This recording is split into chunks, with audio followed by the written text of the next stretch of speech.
Welcome, feral cools and funky deathclaws alike. Mic position. I think we are okay. I just changed the buttons on my Stream Deck. This is a lot more exciting for me than it is for you. There's a little bit of scope creep that can kind of happen over time with things like Stream Deck buttons, where, you have everything arranged in a certain way, but then, well, I changed how I do this, and I changed how I do that, and then over time, the Stream Deck just started to sort of become useless because I no longer do the stream the way that I had originally planned, and so today I was like, today's the day, and I changed all the buttons to match the way we do things now, and it's nice. There's a countdown button now that we have a countdown. Are y'all enjoying the countdown? How's that working for you? I like it. I like the transition, sort of control buffer. It's very, the autistic brain and transitions, right? Yeah, and I've got chat over here, so when I'm looking at chat, it looks like I'm looking at chat on the screen. I'm into it. The Doctor Who, yeah, the ner. Okay, fun fact. I'd never watched a Doctor Who before when I originally wrote that song. And when I did hear it, I was like, everybody's gonna think I ripped off Doctor Who, but now I just kind of, it's like, and it isn't the same notes, but it is the wah, wah, wah, wah, wah. It's very similar. But I like my song, and the rest of the context of the song is so different.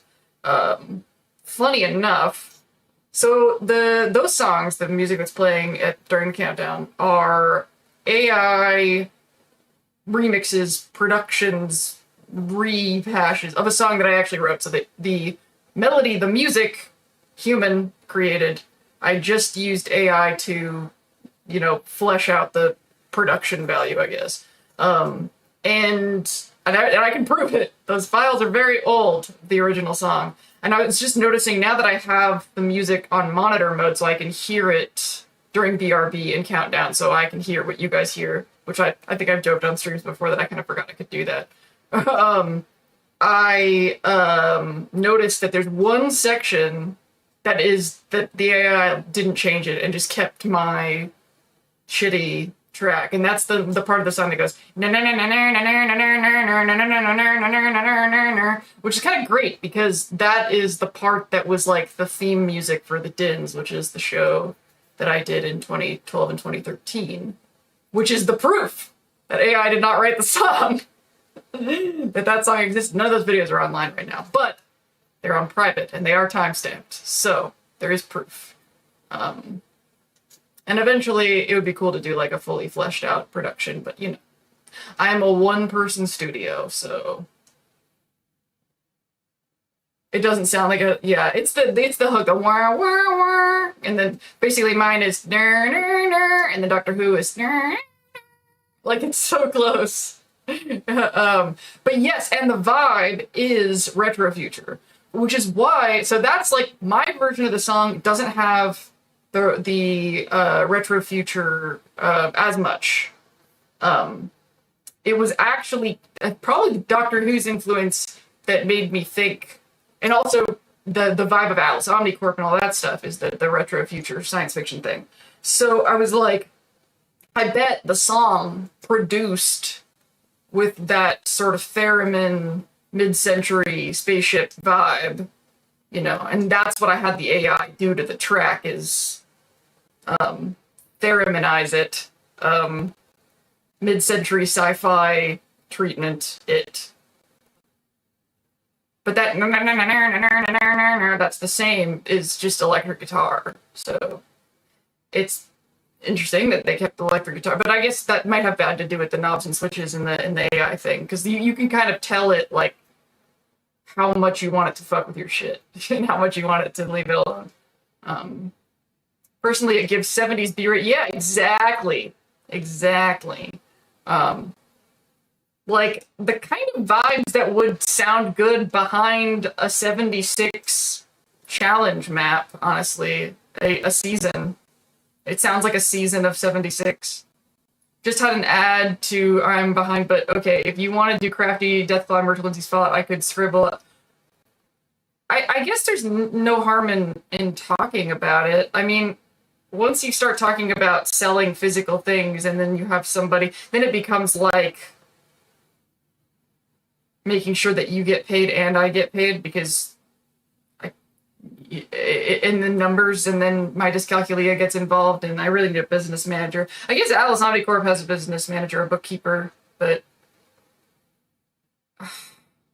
I made myself sad. Back to the topic. We're going to talk about the stuff that makes me sad in the middle section of tonight's presentation.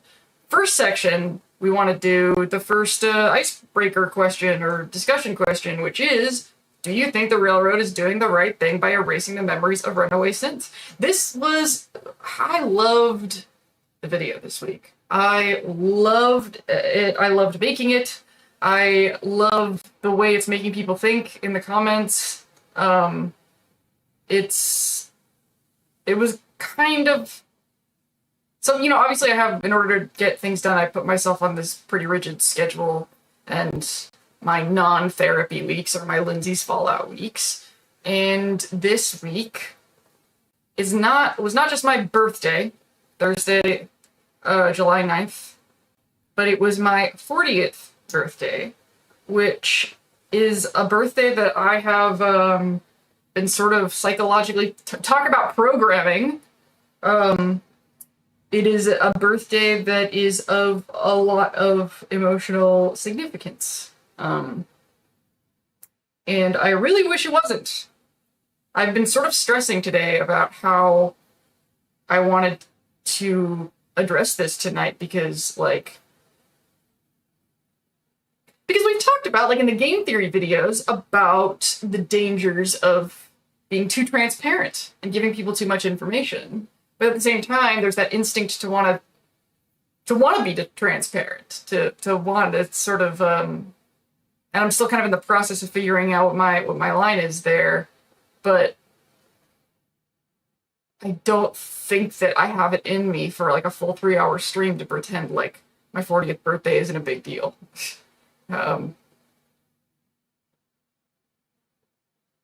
It is a big deal. I mean, it isn't, but it is. I mean, it's arbitrary if you think about it.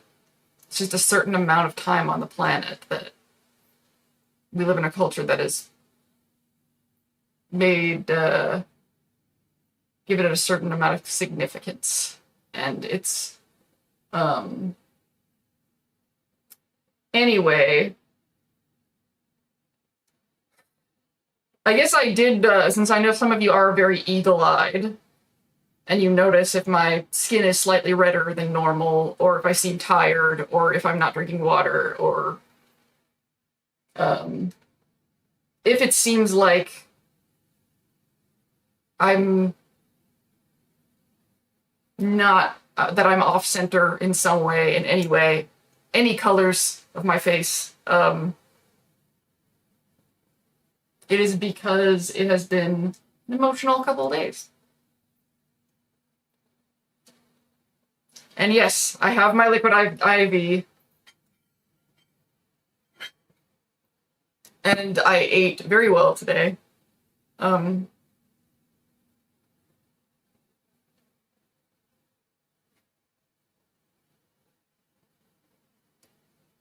16 years ahead of her. Okay, so now I'm looking at chat. Let the merch start with art. That's wise. Hello, Lindsay and chat. Hello, Stunsed. Yeah, it reminded me a bit of the Muppet movie where they sing, "Am I a man or am I a Muppet?" Thank you. Thank you. I need to go back and rewatch that. Okay, I haven't actually sat and watched the Muppet movie in so long, but I remember I saw that in theaters when it came out. And I remember being amazed at how funny it was.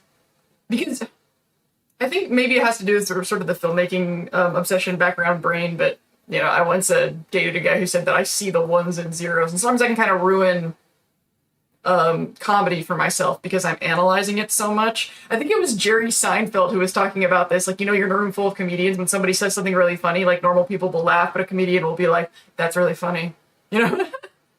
Like, and I feel like I kind of do that too.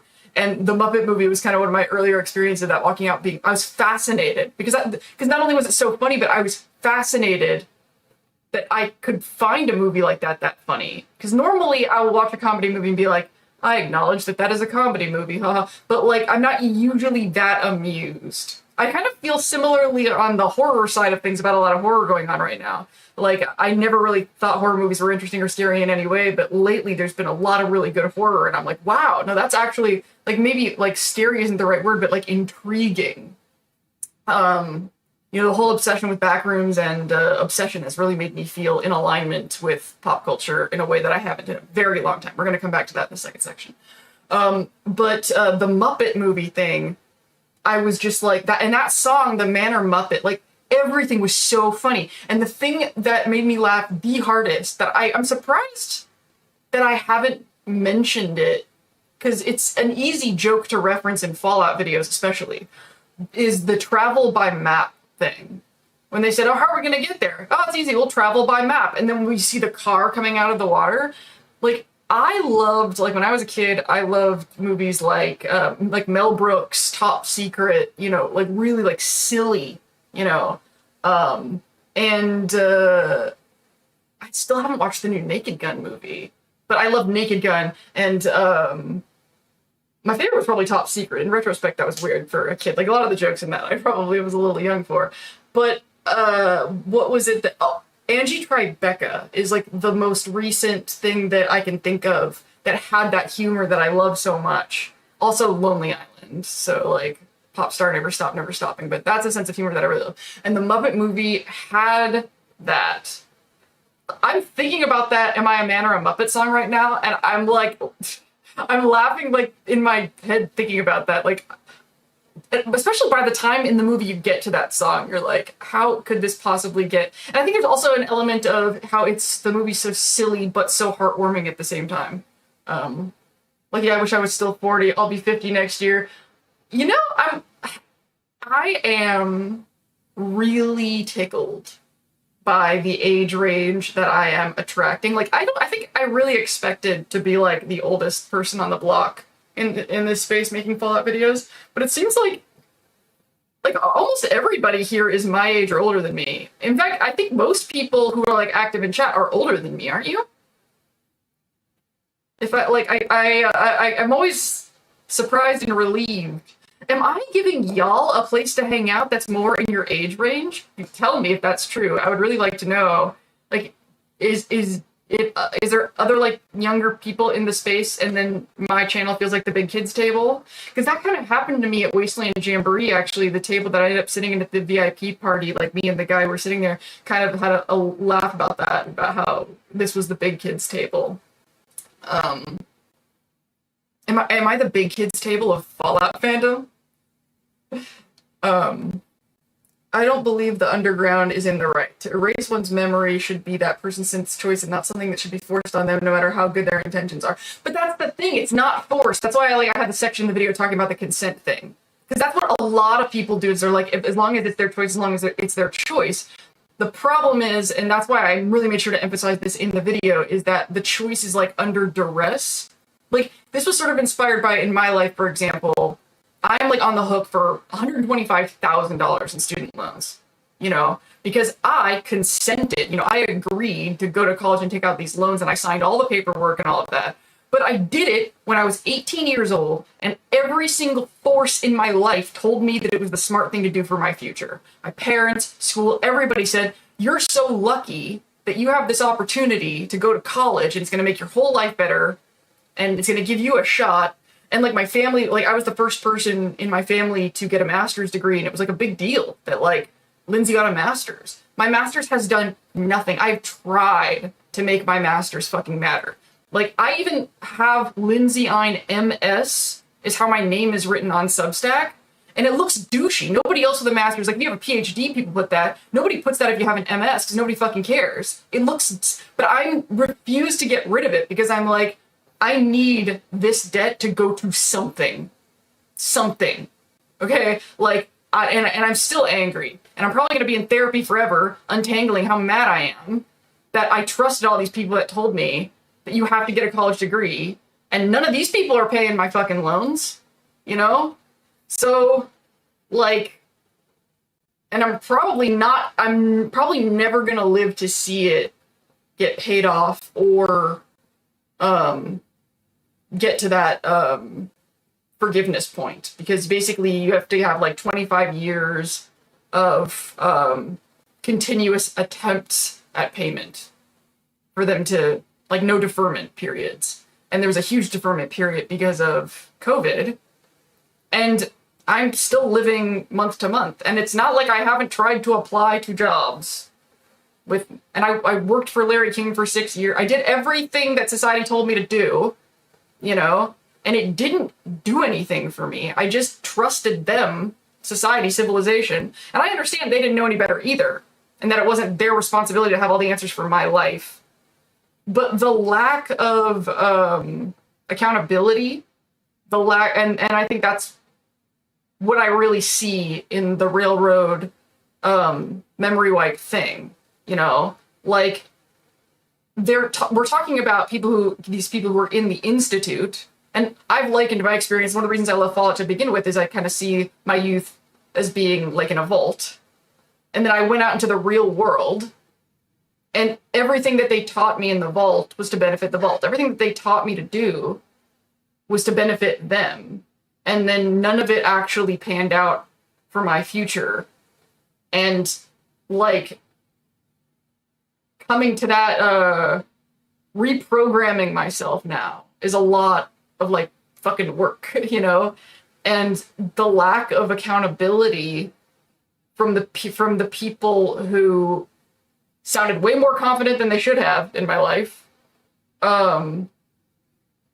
means that nothing's changing, and future generations are, like, I have so many issues with just K through 12 in general. Like, I think that the conditions of, like, school and the nuclear family and all of that was so bad for me personally. Like, for a lot of people, I guess that it preps them for the world just fine, but I'm like a different animal, and none of it prepared me for what I needed to survive the real world, and nobody who led me astray has any responsibility or accountability, and nothing is stopping people. Like, as we speak, young neurodivergent queer people are being educated to be set up to be let down exactly the way that I was right now. And I think that's why I kind of had my social justice warrior preachy phase, is because I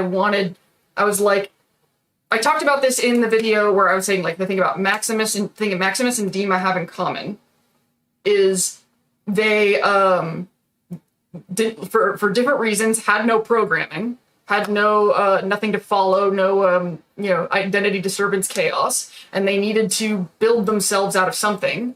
And they both, found a route that targeted preventing the suffering that they were experiencing, you know?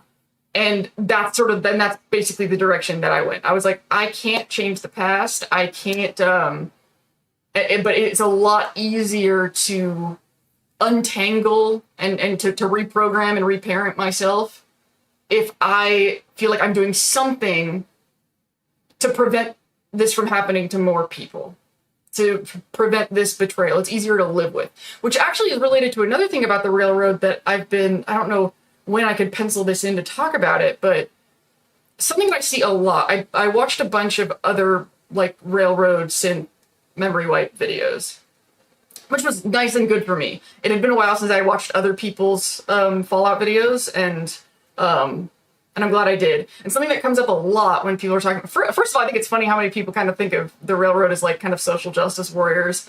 And they kind of are. But a big thing they keep coming back to is, like, okay, in this world, okay, it's one thing to be charitable and to be giving. You know, something that comes up a lot in neurodivergent personal development is you can't pour out of an empty cup. So you can't be the hero and run around and save the world if you're not saving yourself first. Like, if you're hungry, you need to eat. You know, it's like the airplane mask thing. You got to make sure you can breathe before you put the mask on your kid. Which is overall a good mentality to have. But the thing about the railroad is they probably have all these people that like need homes, need work, need shelter, and they're often choosing synths and synth well-being over themselves and each other. And like, you know, like the Minutemen kind of makes more sense, right? Because the Minutemen is about, you know, we have plenty of work to do just to give ourselves better lives, you know? Like, it sucks what's happening to synths, but we don't really have the resources. So a lot of people, when they look at the railroad, they're like, how could they possibly...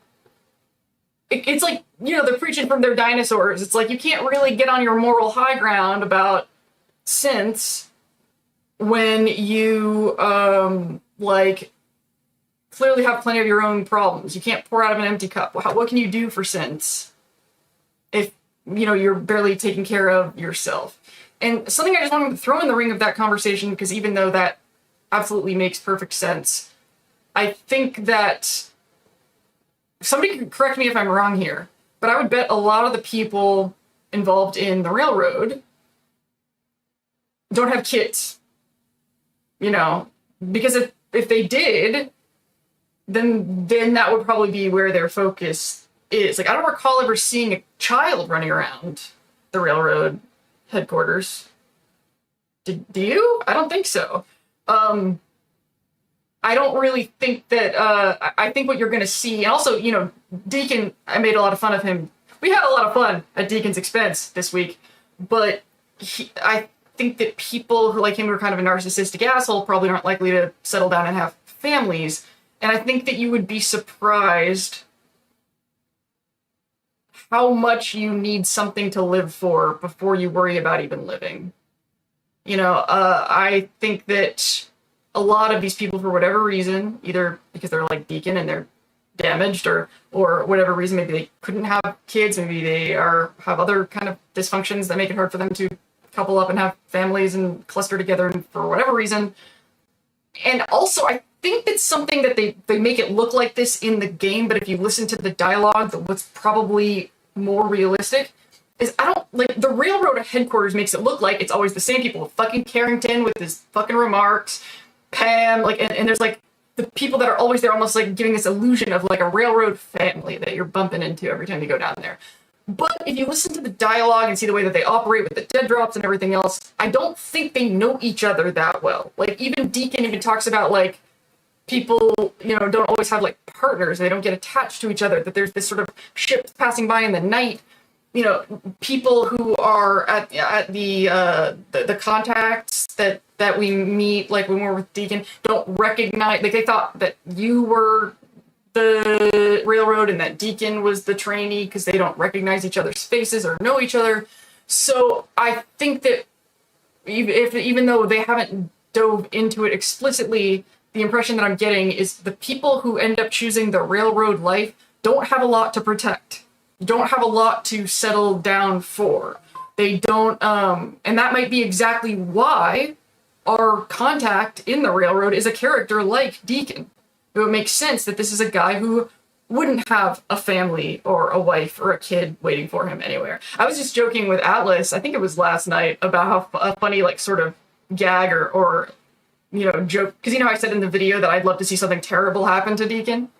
I was like, what if we set up one of those beacons, those radio beacons for Minutemen, and Deacon's mother showed up, his actual mother, and she's been looking for him. And then she starts following him around and basically ruining all of his lies and telling stories of his childhood and just destroying the whole Deacon mystique. Like, that might be Deacon's hell that I wish we could have made for him, is for him to not be able to the Deacon Beacon!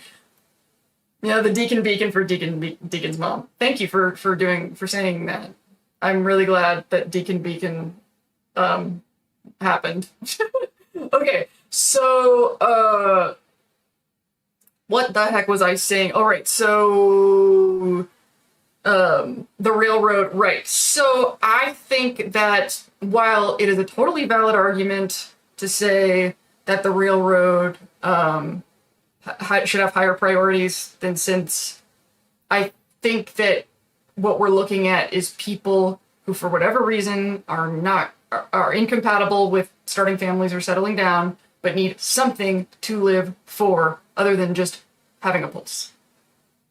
That needs something to care about and devote their energy to. Like, I think it was in the privilege ignorance video, which is kind of an old video, but in that video, I think that's when I talked about the way that sort of governments and entities can exploit people's desire to have children to be like, oh, you should do this work for the state because it's for your kids, and how, or how Barbara, does everything that she does with Vault Tech because she's doing it for her family, right? And how when you don't have a family, it's harder to sell. You don't feel responsible for any other people than yourself.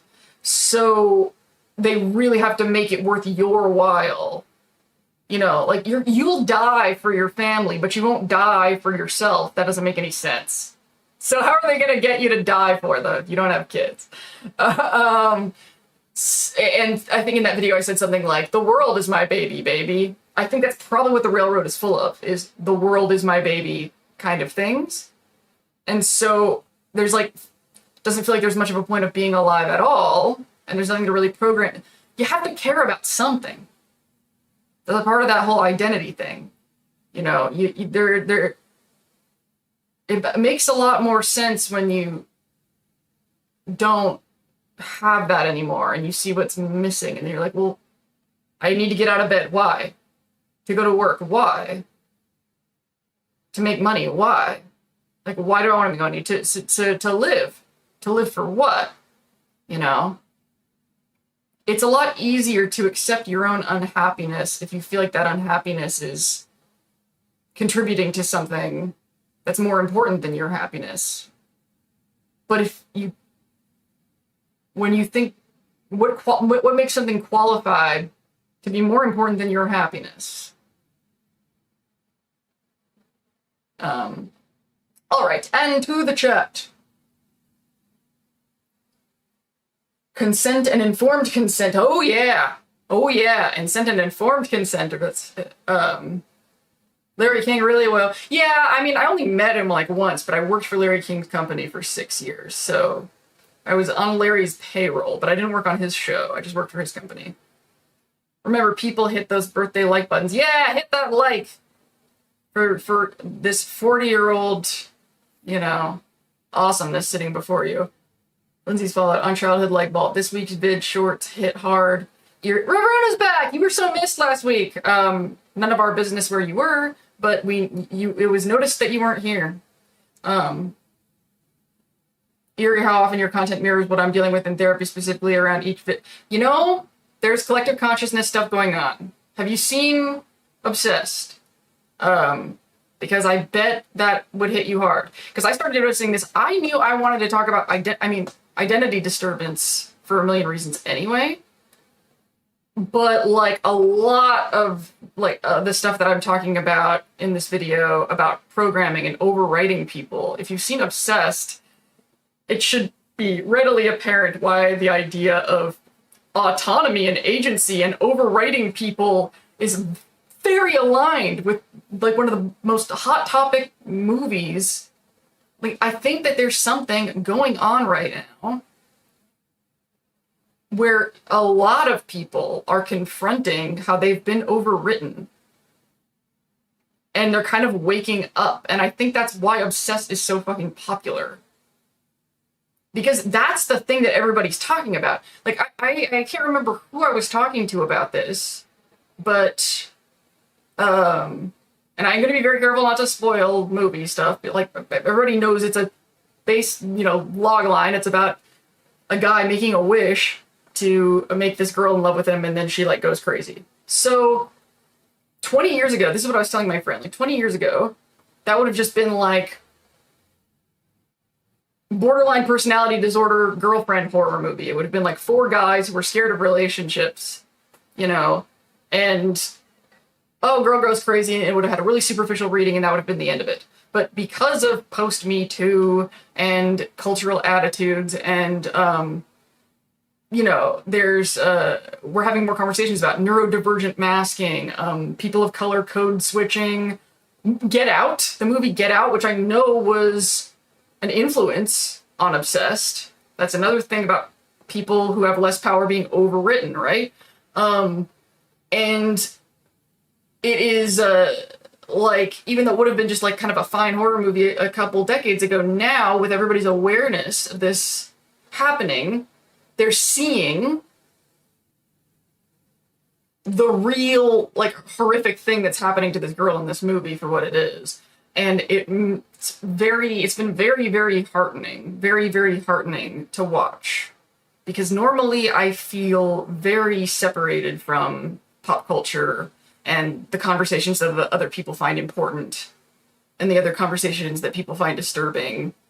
And this is like the first time in a while where it seems like, oh, people are seeing this, you know? Like, I had whatever my psychological event was in 2020 that I call my brain crash, right? Very, very comparable to Dima's year in isolation that I talked about in this week's video. Only for me, I'm kind of still in it.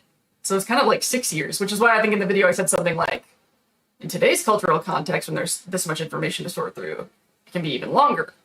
But that's why I wanted to talk about this topic in this video so much, is because I've had that experience of, and that's also why I can't believe it didn't make it into the video, but another clip from the Fallout TV show that I talk about all the time that fits right in, and I just had to get this video done and I didn't fit it in, when Wilzig says to Lucy, if you're going to survive out here, you have to adapt. The question is, will you still want the same things when you become a different animal altogether? Will you still want the same things? You know? So these synths have been programmed their whole lives to want to appease the scientists and do their job. And then when they leave and go out into the world, they don't know what to want. They don't know what to want yet. You know?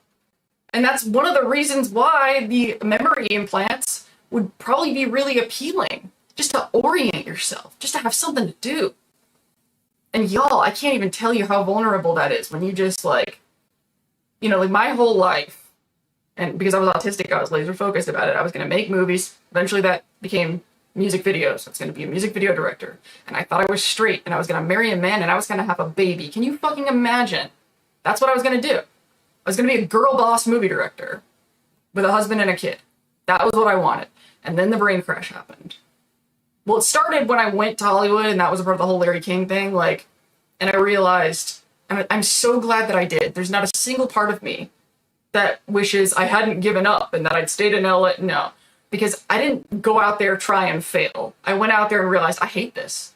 I want to make movies, but I don't want to fucking be in the Hollywood culture. Like, there's so much more to Hollywood than making movies, and everything else about it fucking sucks. So I was like, especially, you know, so I was like, I'm going to make whatever I can on my computer, you know, and that's one of the reasons I'm so obsessed with shooting footage in video games, because it's everything that I like about filmmaking without the stuff that I can't handle. Like, I love framing the shots and all of that, and I want to build a life where I can put more time into that. But networking and the bullshitting, and I hate networking parties. I hated everything about it, but I'm really glad I went, because now I don't look at it, I don't think of it with any sort of like resentment. I don't think about it with any sort of like, I tried and I failed. Like the way that maybe Clark looks at architecture in back rooms. I look at it more like, I now know that I didn't want to do it. And that I didn't actually want to live that life. But I had no frame of reference for what that life was like until I went out there, going back to informed consent, right? And so that was like the first step. Once I realized I didn't want to do that anymore, I'm like, well, now what do I want to do? And that's when everything kind of started to sort of unravel, and my programming started to unravel. And so I didn't know what to want anymore. And I got sort of cast in roles that were for other people's benefit, not mine. And I'm still, frankly, you know, figuring it out. I'm still, literally Lindsay's Fallout as a channel. This channel exists because I was getting really, really open-minded about whatever it is I'm supposed to be doing. And I was like, well, what's something that has been stable? What is something I can't get sick of? What is something that continues to give me ideas and continues to be a playground for creativity for me? And I was like, Fallout, I guess. And here we are. For some reason, I always can think of a Fallout-related thing that I want to do. And so now I have this channel and I go to Fallout conventions and work on this, you know, Fallout-centered business with Atlas Omnicorp. And it's not what I expected. It wasn't the plan. But I'm going with it because I gotta do something. And I tried to be a hero first. I tried to do that. And I couldn't really do much good. I couldn't find any good to do. So I talk about video games now. What do you think about Synths? I think we need more potatoes. Another settlement needs your help. Thank you for the 2 jewels. Whatever that means. I hope it's money. Birthday bar! That's right. It's birthday bar time. I am the person I am because of the worst thing to happen to me. If that experience is erased, I would be a horrible person. Yeah. Oh my god, that reminds me. Somebody said something, I think it was in the comments, about that the memory erasure, and this is something I wasn't sure about, the memory erasures don't erase sleeper agent codes. So, and then this makes the memory wipe even more horrific, because they could still be activated to do institute dirty work and have no idea what even happened. And this, oh, maybe this is something that's got to be factored in. Maybe it can't actually be brought up in the next synth video, because it's funny how I love when this happens. It's such a stress reliever. I love when the current video makes it really clear what the next video is going to be. And as tempting as it would be to do like a whole fuck you Deacon video, I think the next one's going to be the synths. And we talked about this during stream too, is the synths neurodivergence vulnerability thing. And I think maybe in that video I could probably work in this whole code issue, because what I like about it is something that makes the synth issue really complicated, is it's not just bigotry that makes people afraid of synths. That is such an important part of this clusterfuck and why I love synths so much. So ghoul hatred is bigotry. They're just ugly, which I think is a big part of ghoul stories, is ghouls are showing humanity what monsters they were. Ghouls are walking accountability. They're like, this is what human hubris has turned us into, you know? Like, I think that there's maybe some allegories there how people feel looking at the houseless population. We're like disgusted and we don't want to look at it, but we don't want to look at it because we don't want to be held accountable or be held responsible. We just want to be disgusted by them because then we don't feel as bad about ourselves. And however, since it is because of things like the sleeper codes, which if I remember correctly, somebody correct me if I'm wrong, but the broken mask incident, I think that was just a malfunctioning synth. But the Commonwealth Provisional Government was like a planned hit. Broken Mask wasn't though, which is interesting. Broken Mask was not a planned attack. It was just a robot twitching. However, if you have a synth, and also that robot that was twitching was not a Gen 3. It was Sprockets. So it looked like a person on the outside, but the inside had robot parts still. Which we haven't really seen. Maybe I'll come back to that. Now I'm getting ADHD branching. So anyway, the point is, if somebody has that, a Synth Institute directive inside of them and has no idea, and then they shouldn't be allowed in Diamond City and things like that is really bad. Like that's really unsafe. And so if you are a synth, you're better off going to a place like Acadia, or a place that can't, and you don't want to get rid of your memories. You're better off at a place like Acadia, because then at least everyone there knows what you actually are, and there could be precautions in place. It's kind of like being a mutant and going to the X Mansion, right? Like everybody there is also a mutant, and all the mutants there are possible threats in ways that they don't understand how to control yet. So you want to kind of be around people who have a similar problem as you, so people are going to be more understanding.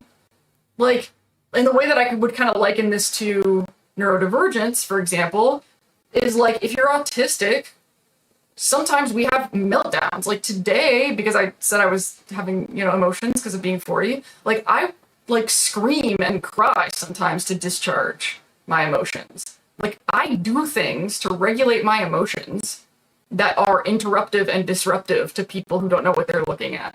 Like if I live with people who aren't autistic again, then I'm gonna have to be like, don't worry about it. I need to go in the other room and scream and jump up and down. I know, like, people read these feel-good posts all the time on Instagram about how, like, oh, doing those things, isn't actually good for you. It just makes you dwell on things. I'm like, I'm autistic. It's different, like, I have to move, I have to discharge, and there's things that I have to do, and it's better and safer for me to be around other people who have to do those same things, so that I'm gonna be able to make space if I'm with somebody who needs to scream and jump up and down, and also to spare people who don't need to be around that, who are really disturbed or upset by that. I don't want to hurt them. I don't want to cause them harm. I don't want to violate their boundaries. There are things about when you're neurodivergent, or when there's certain extreme things about your brain, as much as we don't want to hate ourselves and have low self-esteem, there are things that we do or need to do to process that are not cool for other people, and they have the right to not be around screaming people. It's like, and also like, to a more extreme example, like what about somebody who has dissociative episodes, where they might be like really separated from reality? Like, if anybody's seen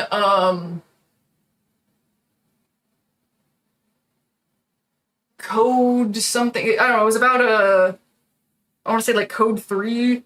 It was about anyway, there's a guy who has like these dissociative episodes where he's like a nice, cool, good guy, but he doesn't get enough medication, and so sometimes he has these episodes where he becomes like really violent, and he needs like people to take care of him for a really short period of time at the end of every month. And those people need a space to be safe, and that is like so Acadia sort of reflects a need that is also needed in real life, where some people, even though fear of them as a threat is valid, that doesn't mean that the people aren't valid and don't deserve safety, and that society doesn't have to figure out a place to put them. That they can be people. I will write all of this a lot better when I do the actual video. Where are we with time? Oh shit. We are actually it's about almost 6:15. Oh my god, I looked at the clock the perfect time, because I have to actually start to switch to break at 6:15. So let me look at chat real fast.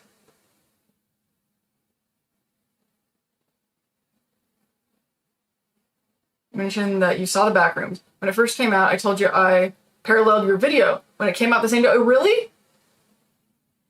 Refresh my memory what you said.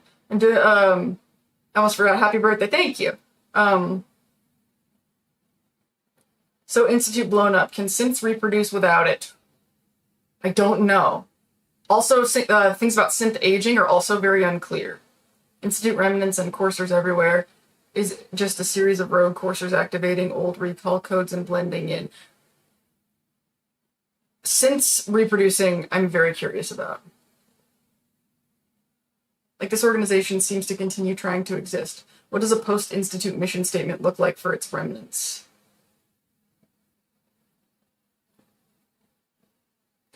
I would imagine, depending on the individual's field, they would either hook up with the Enclave or go freelance in a large settlement or just isolation.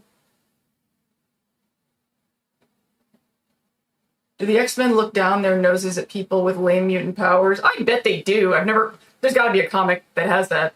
Like, you're quite normal, but your flatulence smells like cotton candy. I feel all the time, like, there's an episode of Family Guy where Meg has superpowers, but just to make her fingernails grow really, really long. And I think about that all the time, that I feel like that. Like, I feel like I have useless superpowers.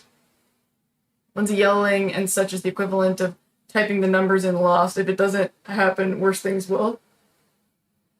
Typing the numbers in Lost?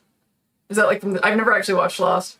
Also, the Institute was officially part of making the provisional government. So that was a malfunction too? So Broken Mask and the Commonwealth Provisional Government both malfunctions? So we don't know if there are sleeper codes then to, like, fuck people up. If there are, they've never been used. Shoot, adulting calls, happy birthday, thank you! Thank you for coming, Garble Snarky, as always. Have a good night. I always do that after people are already gone. A happy annual Earthbound trip around our local star. Yep. Happy birthday, thank you! Rogue Coursers sound like season 5 of Babylon 5. I haven't watched Babylon 5. I once dated a guy who tried to show it to me and I kept falling asleep and you get pissed off. But I'm gay.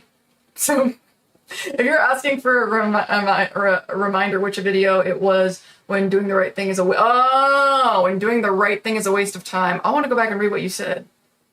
What was the game on your birthday wish list? What was that game on your birthday wish list? Like, what do I want for my birthday the most is on my wish list?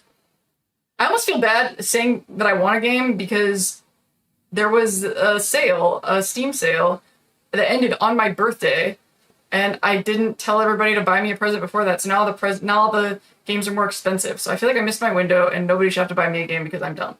Sorry, I thought you had said you watched Lost. I'm surprised that I haven't. Maybe I should. They kind of touch on the concept of useless powers in Gen V Season 2. Is that a show I should watch too? I don't know if I want to do those styles of shows right now. Right now, I'm really into horror movies. Like, I'm watching movies right now and not shows. Like, I just watched, what is it called with Mia Goth? Oh my god, it's so Fallout. It's not, if you like Fallout, a lot of things about Fallout, I think you would really like this movie. Starts with a P. It's like it's in the middle of a trilogy, which I didn't know, because I've heard about this movie so many times, I had no idea there were 3 movies. I keep wanting to say Polly, but it's not Polly, but it starts with a P. Somebody will know. But anyway, also very, very similar to themes discussed in Obsession in this movie as well. And, alright, chat. Then I have to take a break. Shit. I think it's funny that it's confirmed that all the birds in Fallout 4 actually are from the Institute. Yes! I've known that, but I don't remember where that's confirmed. I mean, what to stop a bird with a speaker from just activating a recall code? Yeah. You said last week you really wanted a specific game. I do not recall which one either. Oh, was it mouthwashing? Because that would be related. What was the game on your birthday wish list? I said I wanted a specific game.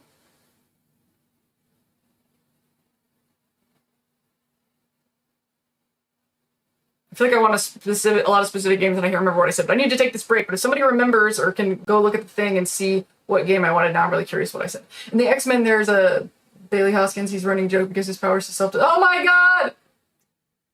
You have to take a break, ... Okay, I'm taking the break, I'm taking the break, I'm taking the break. And I'm gonna hit my new break button.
I'm back. Thank you, Stephen K. and Isaac, for the $9.99. Very, very thankful. Very, very, very lucky that I have supporters like you. Alright, everybody, during this break, remember to get some sugar bombs and sunset sarsaparilla in the lobby. I wish I had a lobby where I could offer such things. What did people say during the break? Oh yeah, I know I'm not supposed to officially be back until 6:30, but I wanted to come back early because I got a lot to say in my list, so. Center Detention Bureau inside the Institute display screens and monitors show real-time bird's eye view of specific wasteland locations such as Fort Hagen. I've never taken a close look at the screens in there. I love the Institute though. I love like exploring that location. And if you wanted Silent Hill F on wishlist, but your wishlist couldn't load for me, so I feel bad even telling people to buy that now that the sale is over, because it was literally it was like 40% off 2 days ago. I'll take this opportunity to put chapter markers on my own video, which is finally done, thank God. I still haven't watched any of your videos! There's also B. Barnes, humanoid board to follow both. What? Is that a Fallout character?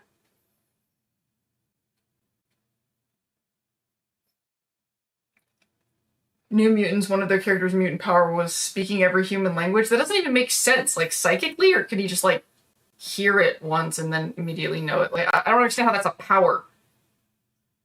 Because you have to learn information. That's actually pretty awesome, especially if it includes ancient and or dead languages. I remember the game because I am looking forward to the video. Oh, right. Ravuna, are you by chance talking about Silent Hill 2? Because if you are, I already have that. Both versions.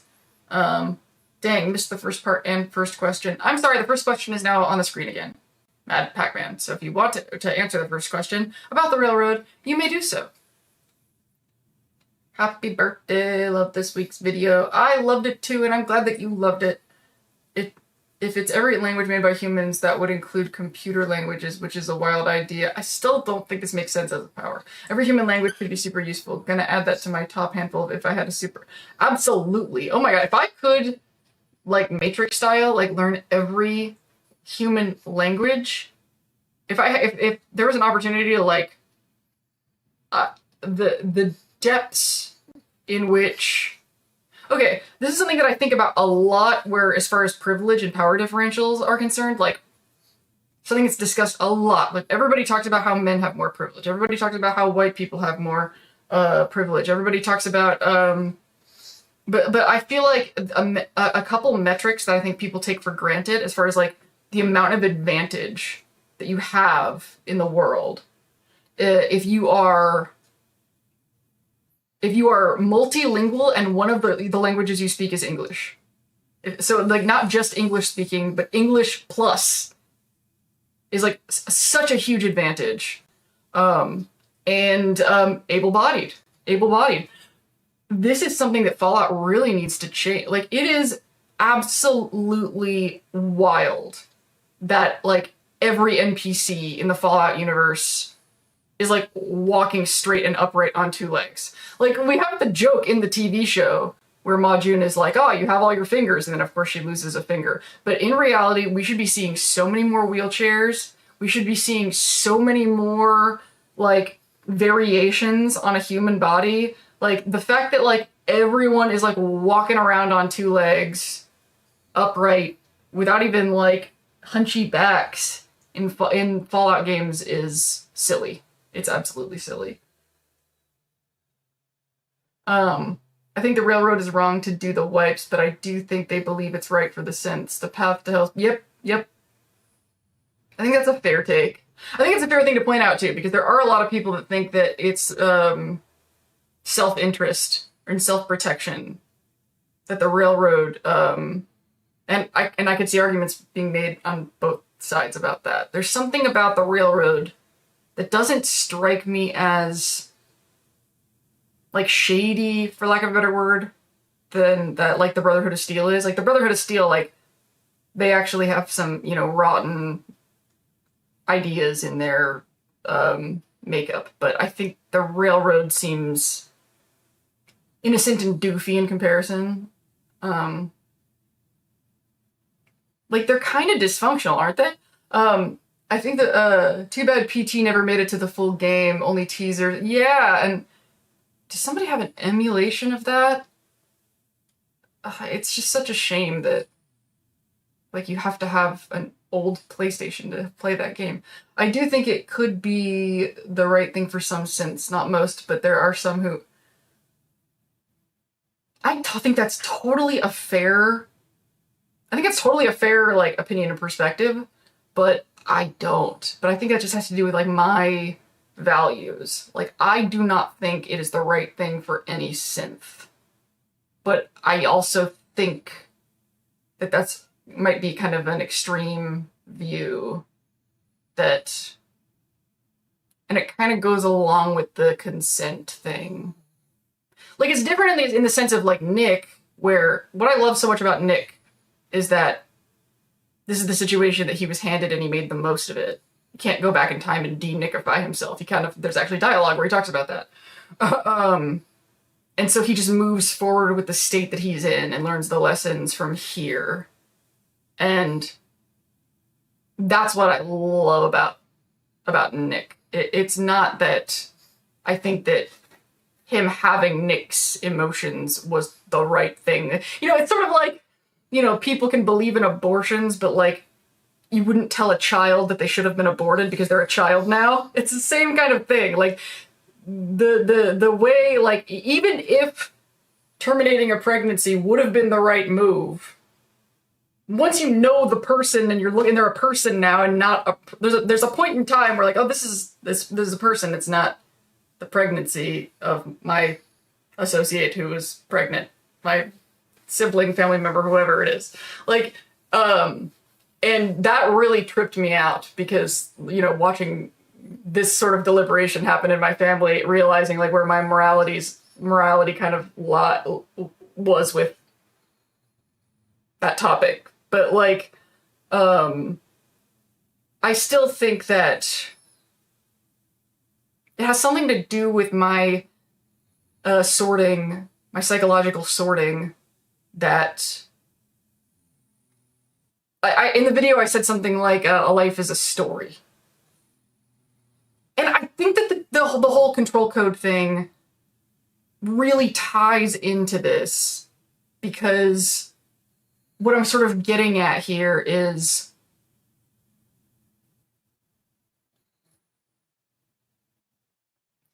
in order to pass our traumas, in order for us to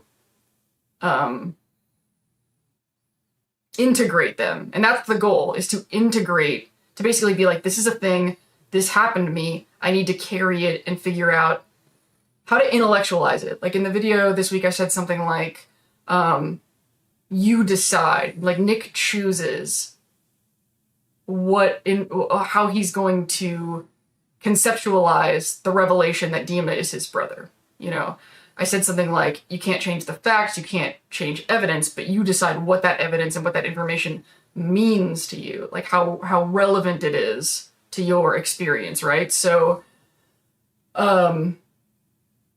if you have had traumas that make your nervous system and your body respond to certain situations in a certain way, and your memory has been erased, then you're never going to be able to process that trauma because you don't know what's causing it. If you suddenly had an institute control code that if somebody says this passphrase, that weird stuff happens, if you don't know you're a synth, and you don't know you're from the institute, and you don't know what these codes are, you're never going to be able to solve that problem. You're never going to be able to... and we don't know what other things about synthhood. I mean, my God, look at how in our modern civilized world with the internet, how little people understand just about neurodivergence of autism and ADHD. I imagine that the general population of the Commonwealth knows just as little, if not far less, than what being a synth does to you. You know, like, we're even unclear about whether or not they age, because I don't see how they could possibly be useful as replacements of human beings if they don't age. That's insane. They have to age if they're replacing people. Otherwise, like, what's the plan? they replace people for a couple years and then self-destruct. Like, I don't understand. So, anyway, blah, blah, blah. It's so important. The moral of the story is, the reason why I don't think that synthhood, I don't think memory eraser is ever the right choice. And I think that anybody who consents, quote unquote, to having their memory erased isn't giving informed consent because they don't understand this.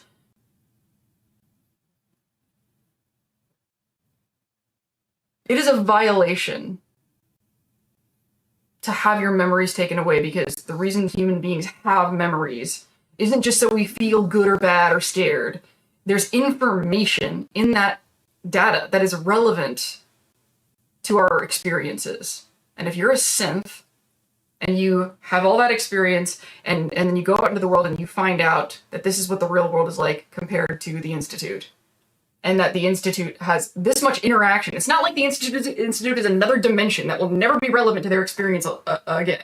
The Institute is all over the place. They're ransacking buildings, and they're the robot synths are out in the Commonwealth interacting with the Commonwealth all the time. If I were related in some way to those fuckers, that is information that is relevant to my life. There's and there's also something so infantilizing about denying these people their context for being.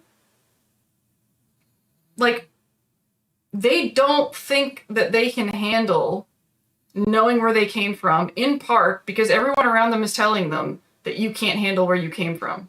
Imagine if everybody that they met at the railroad was like, you can do this. We're all just fucking figuring out what the hell we're doing out here. And you're no different. You'll figure out how to be a synth. Go hang out with other people who are other, runaway synths, and make a plan and defend yourselves and decide for yourselves how you're going to protect yourselves from the Institute. It's just everything about it just strikes me as like wrong on a deep level. But I think that has a lot to do with anybody can be traumatized by being lied to a lot, but I think for autistic people, the need for the truth is a little extra. Like I've said in a Fallout video before that lying is violent. That's a pretty extreme position. I've said that lying is non-physical violence, because you're taking, instead of like breaking somebody's arm, you're breaking their reality. I feel pretty strongly about it. Don't lie to me. Railroad doing mind wipes is not a choice, it's an illusion of choice. Exactly. Get your mind wiped, or someone might figure out who you are. It's like when Daenerys conquered a city, be my subject, or walk the desert, get run down by Dothraki. Yeah, that's how I feel about the college thing. That's how I feel about it. I don't feel like it's fair to say that that was a choice. I didn't want to go to college. I thought it was dumb. I thought I was like doing a ritual that but I felt that way about most things,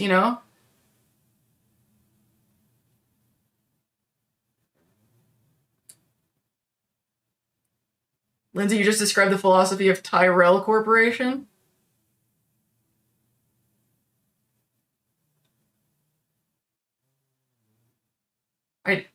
Did I? No, that's Blade Runner. Erasing memories is pretending it didn't happen. A better way would be to get them to dissociate from the memory so that they know. Yeah, like some sort of deprogram support would be nice. Not just erase their memory and throw them out there and say good luck. I think I said something also in the Hank video that I was like, that Hank wasn't a good parent because he was supposed to prepare his child for the real world, and he failed to do that. And I think that's the railroad is also doing that. That's why they replace adults. It takes time to notice aging. Children age much faster. An adult can look at the same age for even over a decade. I feel like 10 years maybe pushing it. Maybe me. And with the surgeons in Fallout 4, yeah.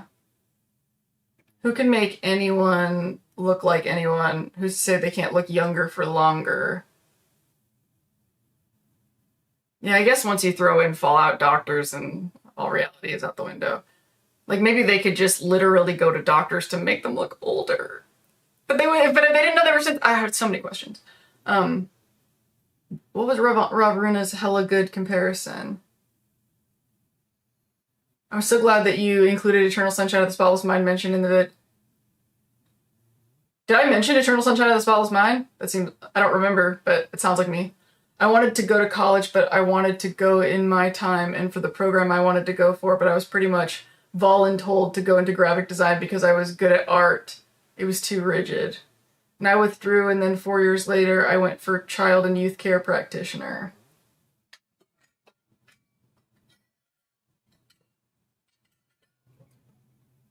Oh my god, did you actually get Silent Hill F? Is that what you're saying right now? I do also have thrown gifts in the description of this video as well. Oh, I guess I don't need my screen in the corner there.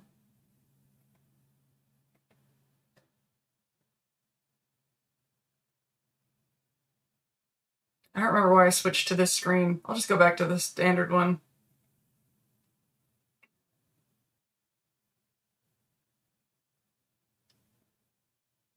I hope I didn't have anything in the corner that was... Wait, hold up. The memory tampering can implant false memories. Why couldn't they implant survival instincts and skills?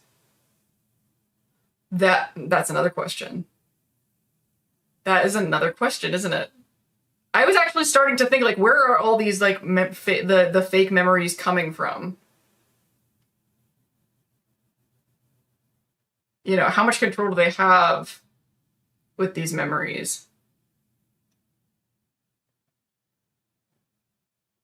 Oh, thank you for Silent Hill F. Oh my god, I'm gonna have such a time. Thank you. Thank you so much. I am accepting this gift. I'm so sorry that you didn't get it like when it was cheaper like 3 days ago. I'm so excited to play that. Speaking of a lot of the feminist stuff going on. Okay. What do we want to talk about now? Just quick tech check-in. How is everything sounding? How is everything looking? How's my focus?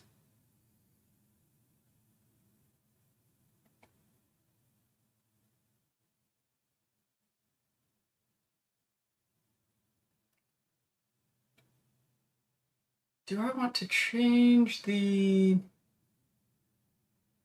Aw, thank you for the gift, Ponder. Thank you for the 10 joules. Thumbs up for 10 joules.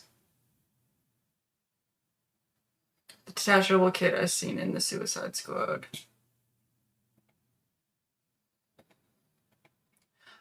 But I also have the Throne Gifts link, and a lot of it is just stuff that I need on a regular basis, and since I'm kind of a broke person, you know, the more I can take the you know, have a little bit less expenses in that regard. It's not as fun as buying me a Silent Hill game, but that's so cool. I can't wait for Townfall 2. It looks really cool. I think there's more. Whoa! Something I can't believe that I didn't bring up, and I am procrastinating the more emotional stuff that I want to talk about, but the Obsidian thing is true. The Obsidian thing. I started seeing people... Okay, so if you don't know what I'm talking about, for realsies, Obsidian and Josh Sawyer are making a new Fallout game, a new spin-off Fallout game, a new Vegas. It's not New Vegas 2, but another New Vegas situation is happening for real this time. It was getting to the point that I would see articles and people would say, "Oh, this like how like." I thought that, you know, the Fallout 3 remaster was like the worst kept secret. Where is that remaster? Like how like.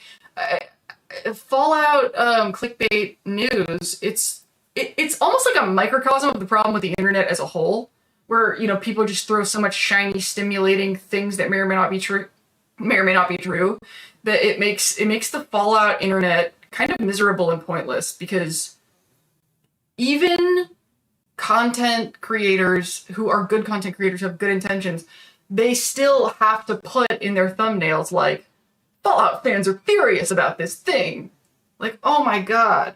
Like, does anybody watch Rifle Gaming, a 76 guy? Like, it's getting to the point, like, I used to really like his content, but the thumbnails are so obnoxious that even, like, I'll click on it if I see his name, because I'm like, I'll probably like the video because I like him once you're in the video, and I can't even blame him because I know why he's doing it. So I think I saw the Obsidian Fallout news like 5 times before I actually took it seriously. A friend personally sent it to me in DMs and I still didn't take it seriously because I was like, oh yeah, I heard that one before. I didn't even click on it. Which, I don't know, it's kind of disrespectful to my friend, but... because I don't think he's the type to get carried away with stuff like that, but... I don't know. Sometimes I'm surprised by things that fly over his head. They started filming season 3 of Fallout. Yeah. Yes, Obsidian is making another Fallout. I can't believe that's really happening. I do worry with Microsoft laying off so many people, though. Is that AI related, all the layoffs, or is there another reason? MS Games taking Bethesda's game and telling Obsidian to do a game with Fallout fans want one thing and it's disgusting. And it's disgusting, yes, man face. Said happy poop! I like that happy poop is an option. Yeah, I can't believe that, but like, anyway, that kind of is sort of a segue to what I'm going to talk about now, so... I got kind of bad news, but it doesn't have to be bad news. It doesn't have to be.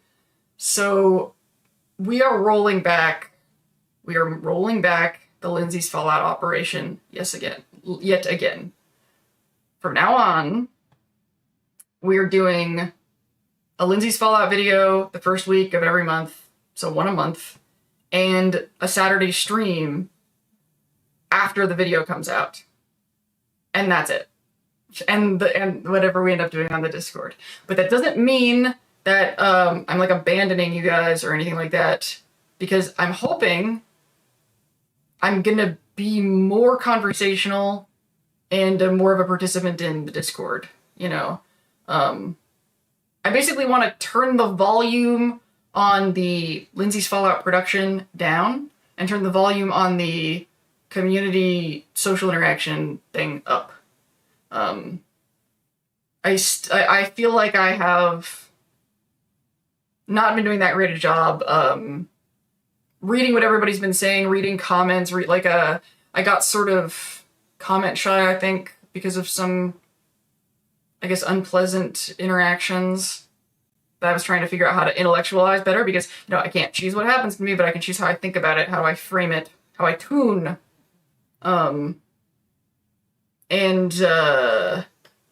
I kind of made a little joke, a little remark about this at the end of this week's video about I need to stop lying to myself about how long it takes to make these videos. Like, I set off on like this whole kind of routine schedule that I've been on, basing my expectations on how long it takes to do things, on how long it took me to make videos under very specific conditions, which is basically Fallout Season 2, you know? Like, taking screen grabs from a TV show and then talking over those screen grabs is a totally different workflow than what this operation has become. And in those days, it was really easy because I'd watch the video, I'd pull the screen grabs, and then I would write and record the script, and then I would lay the screen grabs over. And remember, I didn't even have music. Like, it was such a bare bones production. And that's what I always knew it was, and what I said it was from the beginning was building the habit of making and editing something and putting it online every week. And not stressing that much about making it good, just doing it and actually like sticking to something. I really, really needed to see myself stick to something. And by God, I did. And I have been incredibly reliable, incredibly stable, and for about like 7 months now doing this. I didn't continually do it every week, but I announced when I was switching it to every other week, and I have made time and done this, and I have proven to myself that I can do it. But I told y'all at Wasteland Jamboree, during Wasteland Jamboree time, that I don't have any expectations of this being a money-making venture. So I don't really want to ask you guys for money, and why, like I said in the Wasteland Jamboree vlog, this meets a social need for me. I want to talk about and share about this really, really specific niche interest, and have a social environment of people who want to see my sharing about this thing, and that's what this is.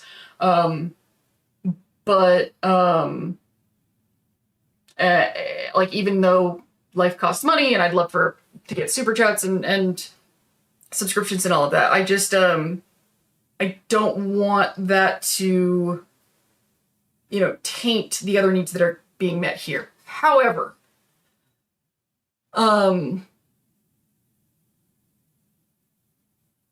line is I can't afford what I'm putting into this channel. I can't. I want it to meet this social need. I don't want it to get, tainted by financial stresses. And I don't want to put a financial burden on y'all. Like, the last thing I want is for, like, the cool people that I've managed to attract to have these cool conversations in the Discord to feel like I'm constantly selling you. I don't want to do to you what Discord does to us all. Where, like, every time you come in, I'm like, well, if you get a subscription, And so basically I have two choices. Either put a hell of a lot of emphasis on turning this into a money-making venture, or to spend less time on it. And it's got to be less time. It's got to be. Because I just don't think that this is the money thing. In fact, I think that my subconscious, my back rooms, has allowed me to put so much emphasis on this channel because I knew it wasn't going to be a moneymaker. Yeah, the brain does stupid shit like that. My subconscious does not, my inner child, subconscious, whatever, does not want me to be financially successful. It basically, the nervous system is like, you can't take care of yourself. You need somebody else to take care of you. And other people aren't going to take care of you unless you are a fuck up forever. So you have to continue being a fuck up, because that's the only way you know how to survive. And so self-sabotage naturally emerges. If something is going to come that might actually, like, make me money or make a living. And it's, I don't agree with this subconscious, with this programming, this institute programming. I don't want to be a fuck up. But basically what happens is when I get close to not being a fuck up, then the anxiety and the coping strategies and the dysfunction and stuff starts to creep in. And so in the moment, it doesn't feel like I'm fighting success or that I'm self-sabotaging. I didn't choose to have this nervous system sympathetic from a polyvagal perspective. I didn't choose to have this rage, but I will yell at people for helping me. Like, you have the nervous system response, and then the brain feels the response, and then it starts to intellectualize. It starts to make up stories. I talked about this in the Are They All Addicts video. Your brain, where your thoughts come from, will get in cahoots with the trauma response to justify the shit that you're doing. And so my intellectual brain is like, I'm dying to be able to go through these situations without having this collapse, but the body has other plans. So the only way to deal with it is to not give in to the internal tantrum. I call my, self-sabotaging force, baby battle buddy. Baby battle buddy is my demons, and so baby battle, I call him baby battle buddy because he's tough and he's strong and he's angry and he's super buff. I've done a drawing of him. He's like this, but he's also a big baby that like screams and cries and throws tantrums. And so, and he's strong and tough and he wants to protect me from harm, but his read on what is harmful is childish, is babyish. So another thing I like about the baby battle buddy conceptualization is that it reminds me to be compassionate with him. Because he's a baby and he's crying. Yes, he's big and tough and muscular, but he's a baby. And sometimes you need to go, okay, honey, I know that you are really disturbed by this thing that Atlas said, because baby battle buddy loves to pick fights with Atlas. But maybe the situation isn't that threatening. And then baby battle buddy be like, but I'm sick of not being listened to. And I'm like, well, I am listening to you. But here's the thing. We aren't babies anymore. And eventually we're going to have to do things that we don't feel like doing, et cetera, and all these other, whatever the situation may be. So I think that baby battle buddy felt really, really safe making content in this niche, because we're never gonna, like, I'm not gonna convince people that I'm an adult that has their shit together with my Fallout YouTube channel. I still look pretty, I still look like a pretty dysfunctional burnout with a Fallout channel. But no, if I actually like had mainstream-ish success, if I had like a general, like Dinstopia, and that was successful, and I had streams that had like 50 people average, and, you know, views that went consistently approaching 6 digits, then I would have no excuse to not be able to do anything. They'd be like, well, Lindsay, you have this successful YouTube channel, so obviously you should be able to pay your student loans, and you should be able to date, and you should be able to pay bills, you know, you're not a fuck up anymore. And then people expect me to be able to do things, and that's what Baby Battle Buddy's trying to protect me from, you know. Like, no, you have to be a dysfunctional fuck up that everybody feels sorry for, so that nobody expects anything of you. I am, but unlike Clark from Backrooms, I don't want to be like this. I don't like it.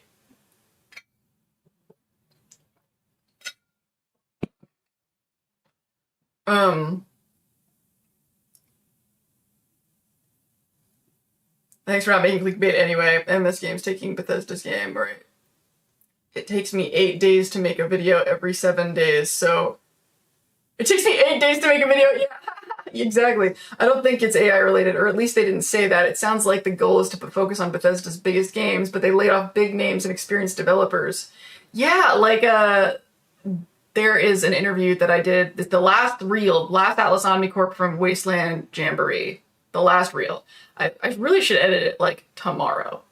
I really, really should. But I've been procrastinating it because it is this is so ridiculous, but we're talking about my self-sabotage, so here you go.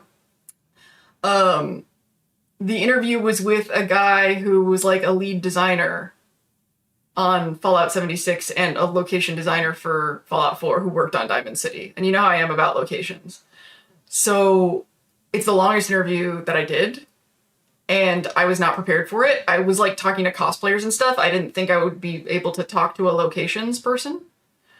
And I was really autistic and weird and embarrassed. And I'm like, I don't want to look at the footage because it makes me feel embarrassed. But I really want to get better at interviewing people. So this is the kind of pain I need to learn to walk through.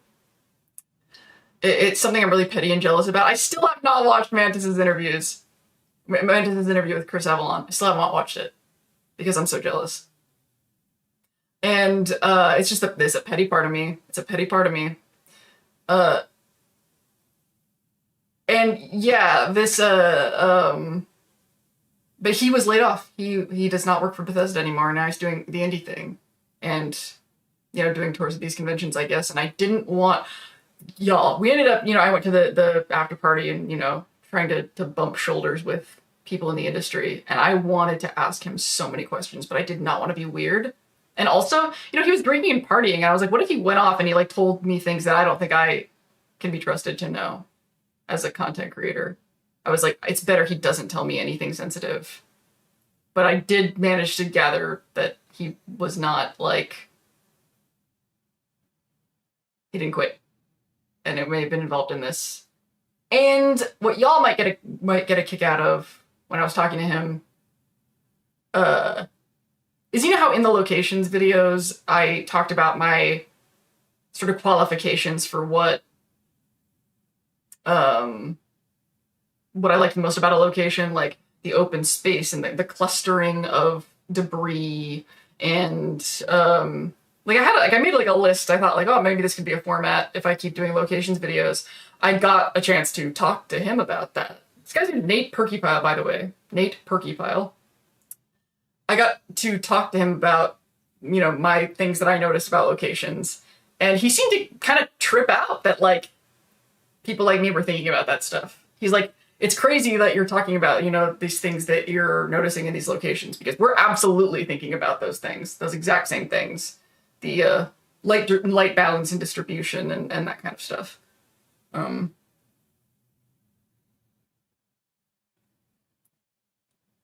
So actually took Billy's channel, doing one video a month, quality over quantity. Yeah. One a month is a decent turnaround, honestly. Like, I've been looking at some other channels too, especially with the depth in which I don't think I don't think I have to do these as quickly as I have been. However, it is disheartening that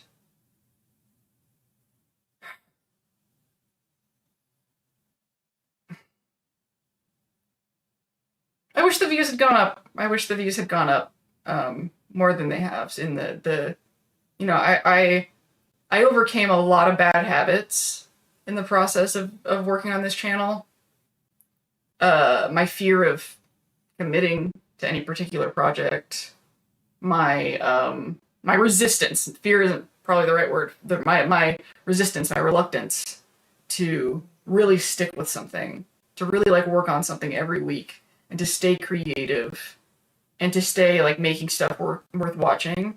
This is the best job that I've ever done forming a relationship with an audience, by far.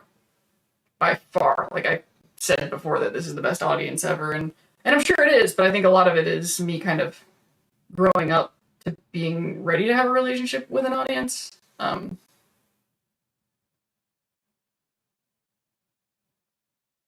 And there's something that feels like it's kind of a shame that my, you know, steadfast commitment to uploading as regularly as I have been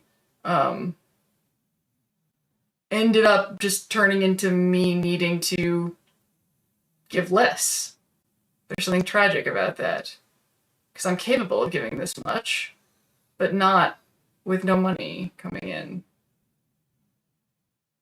And I am wondering if I was able to give this much because of Baby Battle Buddy, knowing that a Fallout channel wasn't gonna be the thing. Like, the universe doesn't want me to just do Fallout, I don't think. I think it wants me to do Dystopia, where I cover a wider range of pop culture topics and do Fallout sometimes. Besides, I should probably channel a lot of my more Fallout-related ideas into Atlas Omnicorp stuff, because that's business. Who has their shit together at all in this economy? In truth, yeah. But nah, you'll get there. People like this channel because of how genuine the interactions are. Thank you. Genuine I can do. I believe we would prefer the quality content you make over paying for heartless quantity that others make, because they have a quota to keep. Yeah. You know, Dins, I am living that self-sabotage accidental loop too, but also might be why I'm here and attempting to be as supportive to you as I can. Aw, thank you. Dysfunctional fuck-up versus plausible deniability.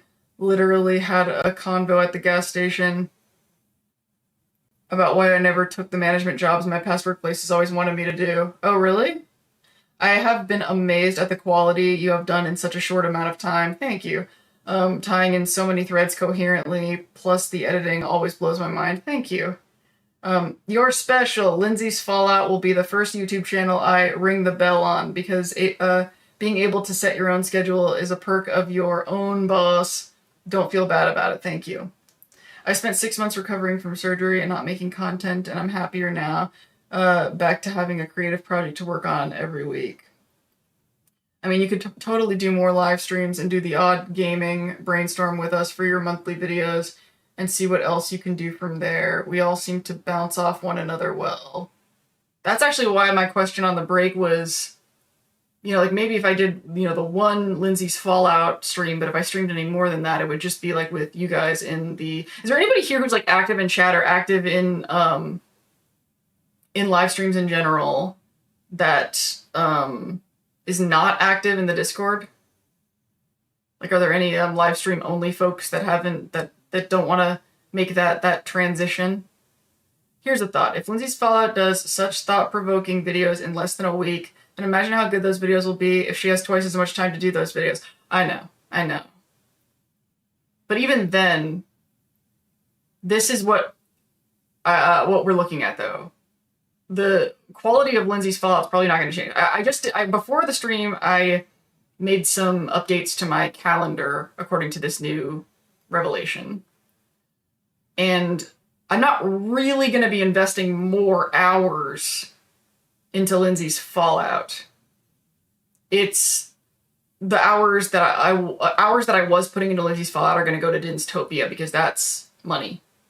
Dinstopia's potential money. I think that it's possible that all of the work that I've done here building these habits on the Lindsay's Fallout channel, and I'm hoping that a lot of y'all will, you know, meet me over there, but I think that channel has more potential. The Johnny Silverhand video that's on that channel has 130,000 views. Nothing on Lindsay's Fallout has even come close to that. And that channel only has like 3 videos on it total. That channel has more potential. And it's going to cover more broader topics. And I think that I needed obsession and backrooms to be ready for that. Because like I was saying, I think at the beginning of the stream, I've always felt really disconnected from what pop culture was talking about until, like, these 2 movies. And it feels like the world of, like, kind of video and video game essays. Interesting that my phone just went ding about messages on Discord because my Wi-Fi is connected to my camera and I shouldn't be connected to the internet on here. I don't even understand how that was possible. Interesting. So, but that being said, I said at the end of the video this week that I have to stop lying to myself and saying that these videos are going to take 2 days because that age is done. That was TV show. So now it is in my calendar the first, week of each month to anticipate 3 days. And basically kind of 4 days if you think about, like, okay, if I'm working through Friday on getting the video done and then streaming on Saturday, like, what am I going to do something between? Like, probably not. And that's another thing about this that has been unsustainable. The original plan was it was going to be that Wednesday and Thursday were going to be the 2 days I would work on the Lindsay's Fallout video. Then I would upload first thing Friday morning to, hit the algorithm at a strategic time. And then the rest of Friday, do other things, other important things in my life that have nothing to do with YouTube. And then come back and revisit on Saturday. What was great about this format is it kind of give the video time to sort of make the rounds. But now with the video uploading when it is, the time between when the video gets uploaded and when we do the stream, like barely anybody has watched the video by the time we talk. So that's not ideal, but I was just like looking at all the pieces and parts that I'm juggling, and this is like the only way to make it make sense. So the videos will be better in the sense that I'm just now accepting that they may take 3 days to make instead of trying to do 2 days every 2 weeks, because that's basically 3 days once a month is more doable than 2 days every 2 weeks. Because the 2 days every 2 weeks, I think I even mentioned like in the Discord probably that like I wanted to make a shorter video. Like I was like, I would rather have a shorter video that like before this I was like, I need to do this in 2 days. So I need to make the video shorter if it looks like I can't do it in 2 days. And what ended up happening, guys, the video's like 23 minutes long. Even though I planned, I was like, I'd rather make the video shorter and better and do it in 2 days. But no, it's still, the video was long and I did it in 3 days because I was so far. There comes a point in time sometimes with these videos where it would take more time to decide what to cut to make it shorter than it would be to just lay more footage on top of it. You know, it would literally like, it takes less time. And I don't know if y'all noticed this, but when I did the Deacon reel clip from, because now I'm trying to do reels because trying to get more of an audience in. So when I did the Deacon reel clip from, when I made a reel out of the Deacon part of the video and put that on YouTube Shorts and Reels, Instagram, I rearranged how it was edited a great deal. Like, while I was in that edit, I was like, oh, this is like totally in a weird order, and I like rearranged the order in which I present things like crazy. And I was so like up to my eyeballs in the edit when I was working on it that I didn't even think about it. But then once I started like, I need to cut stuff out of it in order for it to be a reel, then I was like, well, if I'm cutting that, then it makes sense to cut this. And then once I'm in, I get to work and go into editing headspace and disappear off of this plane of existence.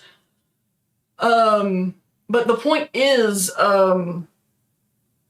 the assumption that making things longer is more work is not true. It is oftentimes, I've spent, can't even tell you the hours that I've spent on trailers that are 1.5 minutes long before.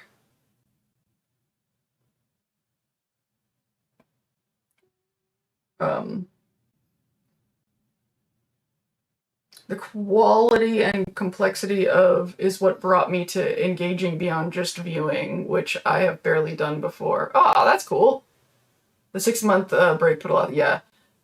Does such thought-provoking news. Okay, yeah, I think I might post the odd comment in the Discord or so. I'm out.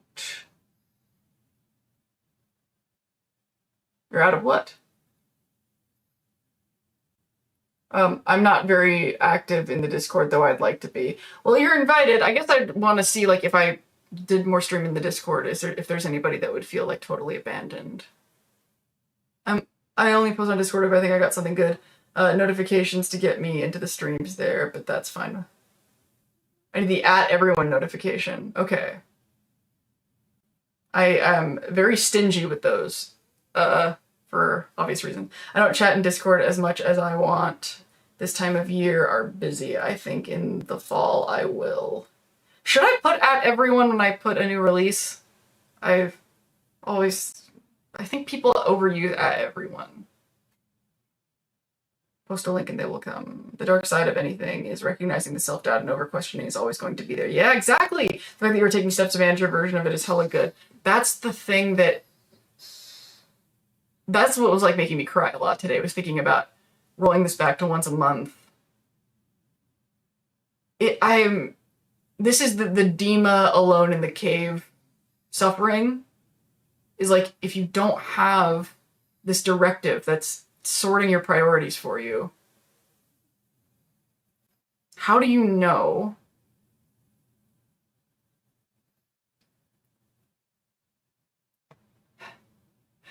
I released an album in 2012, music album. And the album's called This Is Me. And there was a song in it called Harmony. And there's a lyric in that song that I wrote fucking way more than a decade ago. I drive myself crazy trying to see if I'm not working hard enough or if this isn't for me. I drive myself crazy trying to see if I'm not working hard enough or if this isn't for me. Here I am, 40. Same problem still. Lindsay's fallout. It's not making money. The numbers are low. Am I not working hard enough? Or is this not for me? And it's like, you know, people say you gotta follow your own North Star and not do what other people want you to do.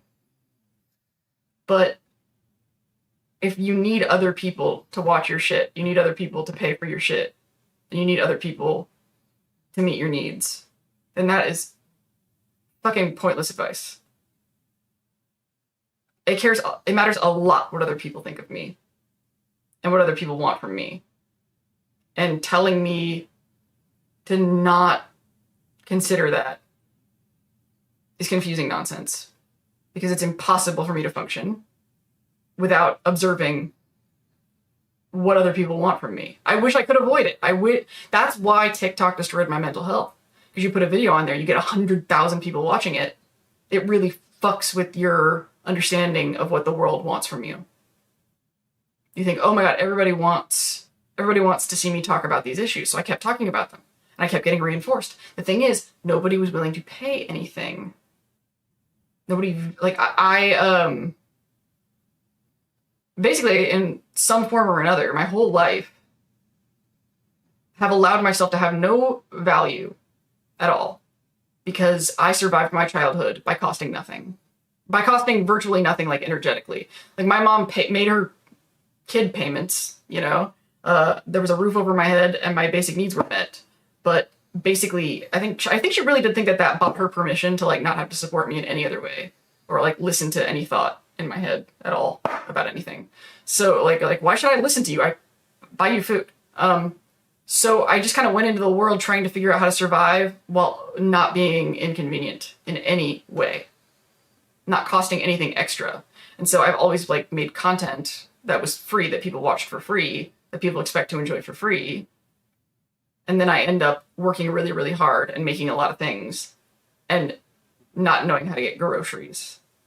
Because I don't know, I've been trained so deeply that expecting things from people and asking for things and taking up any space was how I get rejected or abandoned.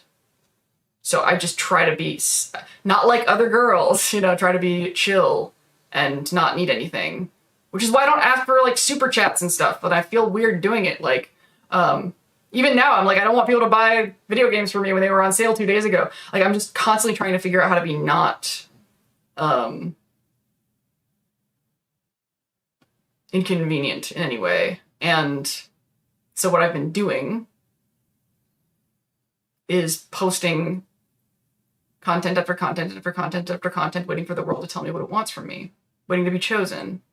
Waiting for the audience to come once I make something that's finally good enough. Once I am finally good enough. Once I'm finally good enough that the world thinks that I deserve food and a roof over my head. What do I have to do to finally be good enough to be resourced? But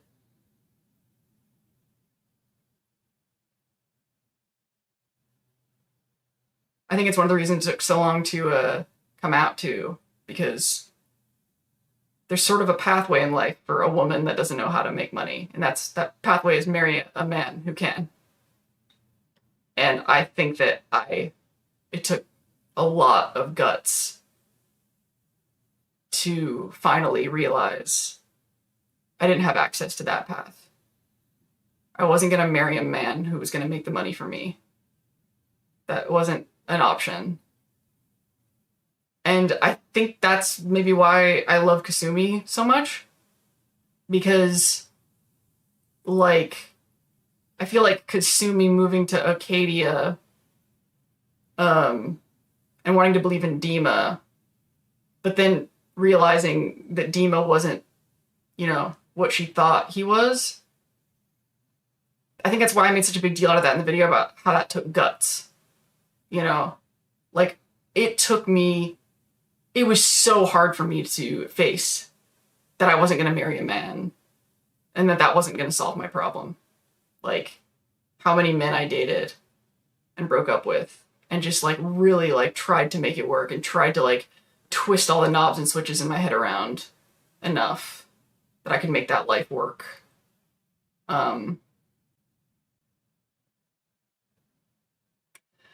But alas, I have to be able to position myself in a way where I feel confident and I feel valid and I feel like I'm in my rights to say, give me money, please. And I'm doing something that I can stand doing and I don't feel like an institute slave. I have never figured out a way to make money that didn't feel like a violation, that didn't dissolve me. You know, I never wanted to make other people's videos. I wanted to make my own, but whenever I make my own, they don't get the numbers and they don't get to the pathways. But there is still that other thing going on that I was talking about earlier where some part of me doesn't want to be successful because that great line that I saw in that one personal development meme that said something like, you're not afraid of success, you're afraid of more responsibility without more support. Because in my world, anything that I am responsible for, I have to do by myself.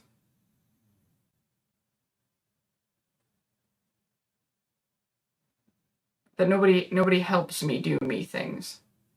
If it's a me thing, I have to do it by myself.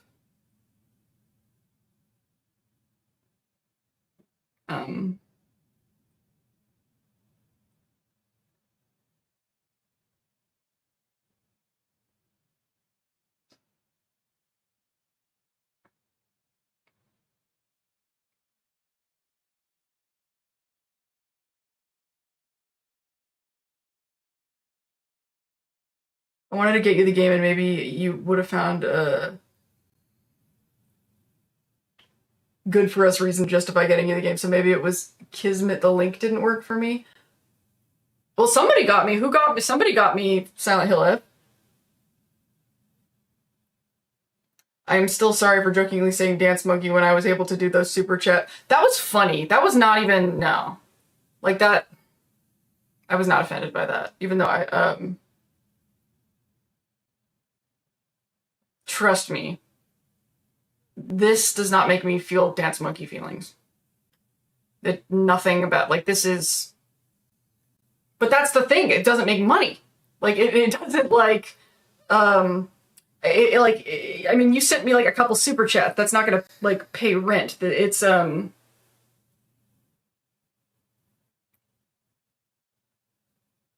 I'm talking about, like, client work. Like, even client work that I like, I still hate.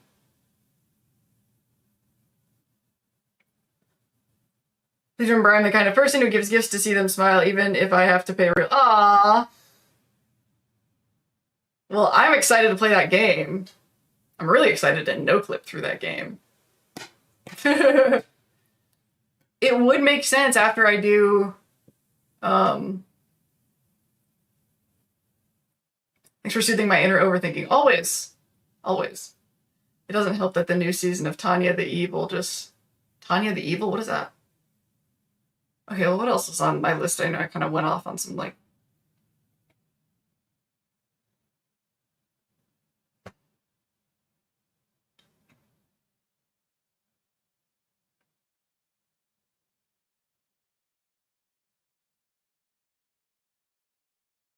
The next project that I really want to sink my teeth into for Dinstopia is the Silent Hill 2 Obsession video.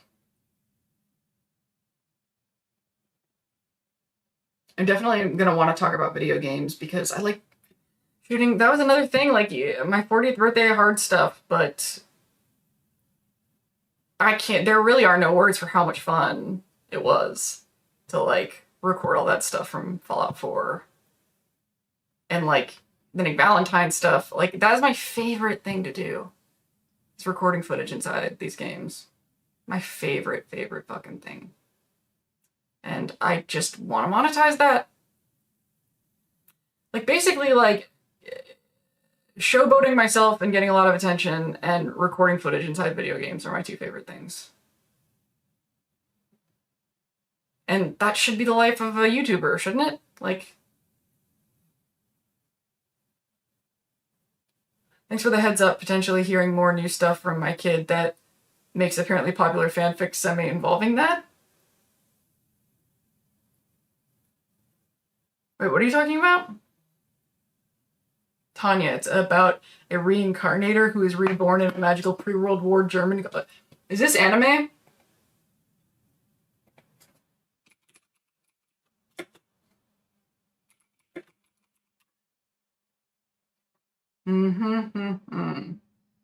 Looks like it.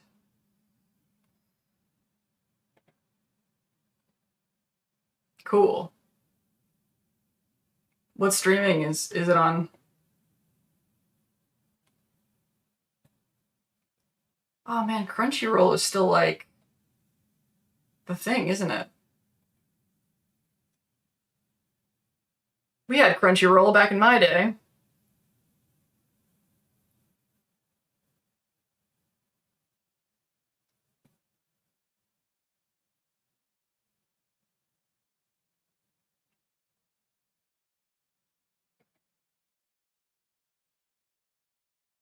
Yeah, it's always interesting seeing how Japan conceptualizes, like, Nazi stuff differently. Like, it's possible to be a little cheekier when you're talking about Nazis in an anime.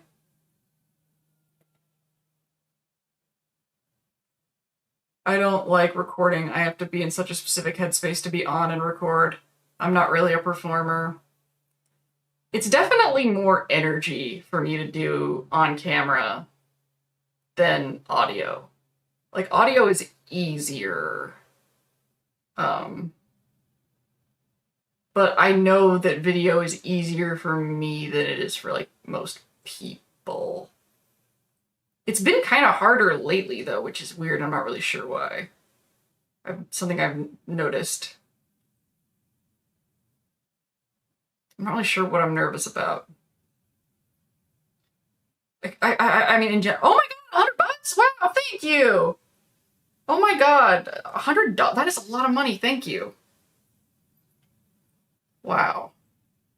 And your timing's good, too, because that might actually show up, because the YouTube check comes at, like the 21st, but it takes, like, a long time to, like, clear stuff, so that might be enough head space that I might actually get that on the next check. We will see. I'm not sure how long it takes for Super Chat stuff to make it through, but that is a significant amount of money, and I really appreciate it.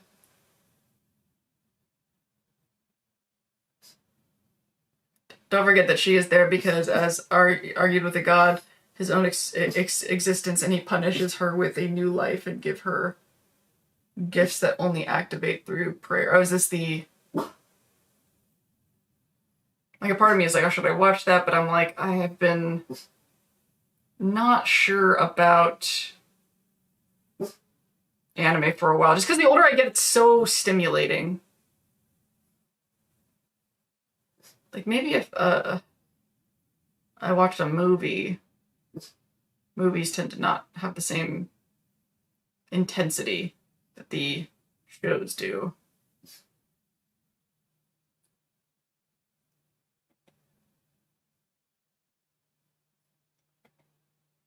Wow, $100, that's a lot, thank you.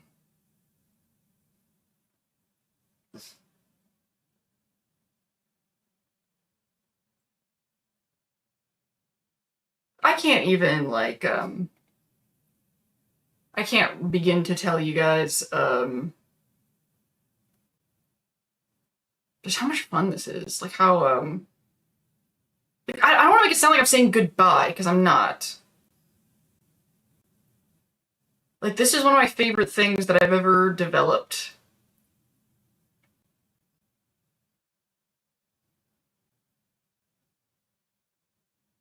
But there's like something going on. Some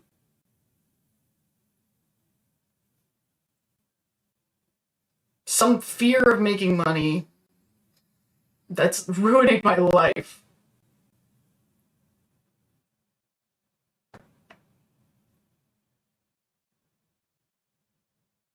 And it's me, you know?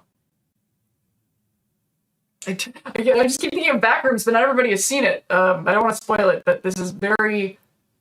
I've been running around the Backrooms for the past 6 years. Dima was in a cave for a year. I've been in a cave for 6 years. 6 years. The second half of my 30s. The second half of my 30s. Just spinning out, not trusting my own brain.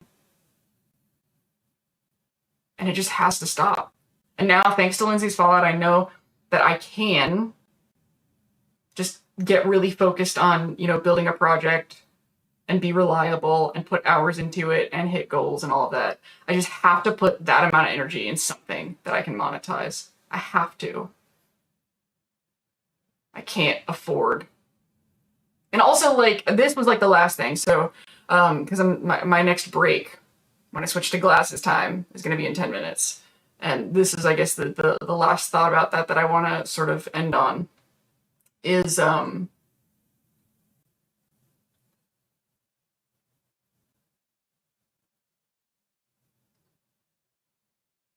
you know, like, regardless of the cultural bullshit surrounding 40, there is a legitimate thing where neuroplasticity reduces. There's things that are pretty set, you know. I can't blame youth for things anymore. The person I am is the person that I am, you know. And I'm scared of how long I have been, like, repeatedly programming myself with the messaging that my work has no monetary value.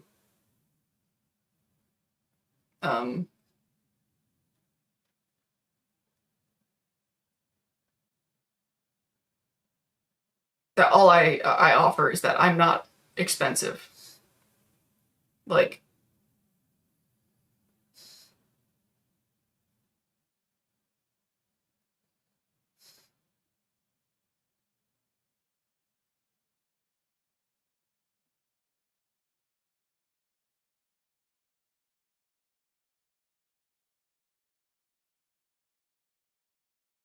every time I, like,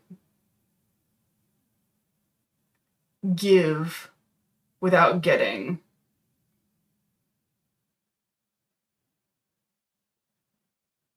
I normalize it more and more, you know?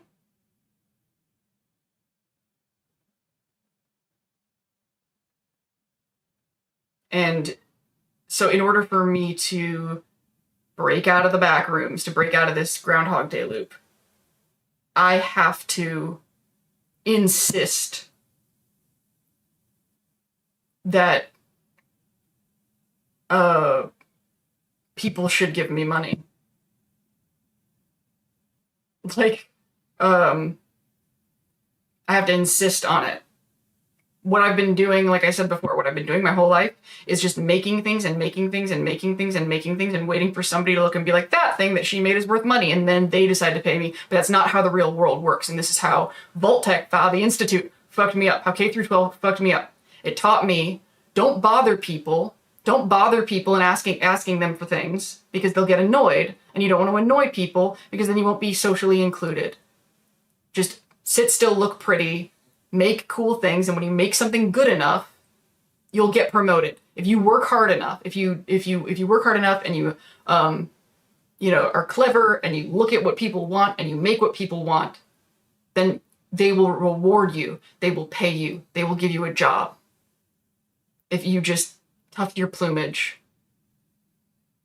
And if you're a heterosexual female, like I tried really hard to be, sit still, look pretty, get your eyelashes and your hair and your nails done, and go to clubs and go to networking events.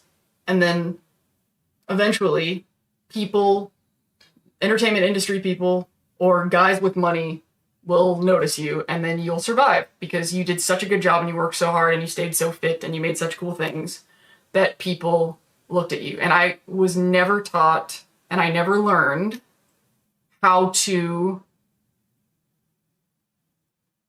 insist and walk in and sell and tell people you should pay me because I did this thing that is so awesome. And you want to know why I didn't? Because I didn't know what I made was awesome, because nobody told me. Like, I didn't know when what I made was good enough that I could start selling it. Because nobody, and this is the same with my physical attractiveness as well. I still don't know if women find me attractive or not, because they don't say. They don't say. So I don't know if I need to look differently to attract somebody or not. I just, like, I don't know. So I'm sitting here going, like, what do I need to do? Who do I need to be to make the world decide that I deserve to be paid, you know? But, like, and then I look around and other people didn't get good enough. They didn't get good.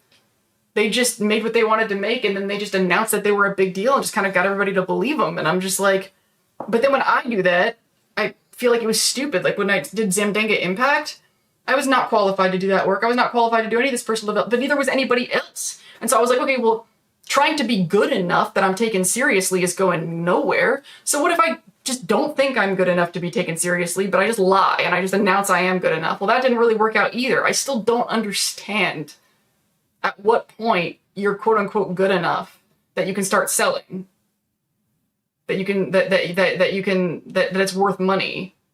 Because everything that I'm good at, someone is giving away for free. Everything I'm a digital creative. I make videos that people watch for free.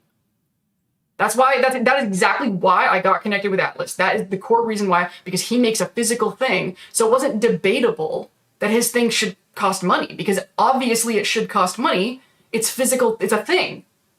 And I never have had any confidence about selling what I do, because it's what I do is consumed for free. My art form is consumed for free. I don't understand when that line is crossed, when people will pay for it. I still don't. Like, so my only hope to do what I do is posting things on YouTube until they get enough numbers that the ad revenue is worthwhile and that money hits my account. And I've never had an account or a channel that had content with numbers high enough to accomplish that ever.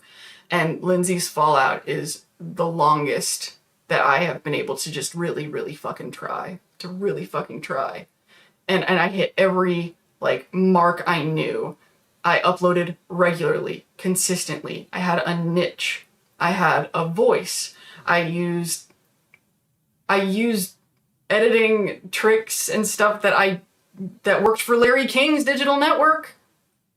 I do cold opens and graphics and transitions, and I put structure in how I write. I have end slates. I put in SRTs with captions so that the algorithm can crawl the text. And I've been like, so, before I always thought it's because I didn't have a niche. It's because I wasn't consistent and reliable enough.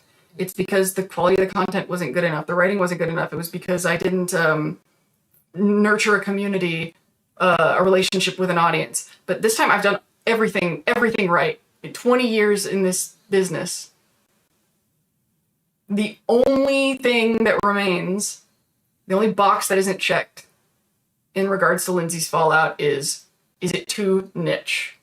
Is Fallout just too specific?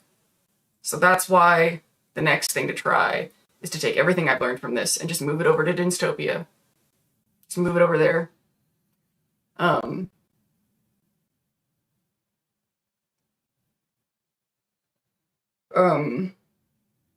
think right now the Nick Valentine video that I put like 3 days of work into on my 40th birthday that is custom shot, that has this really cool concept and this great thumbnail and all thing. It has like 400 views.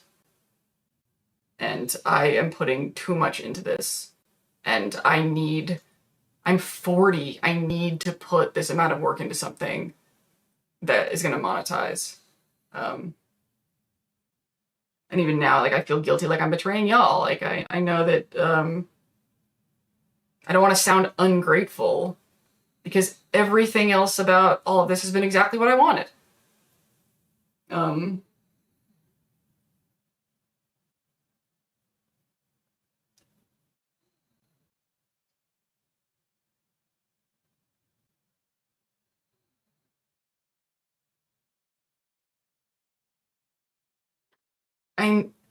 for my mental health and personal peace, I need to see evidence from the world that I can make choices that pay bills. I need to see that to feel safe in my own skin.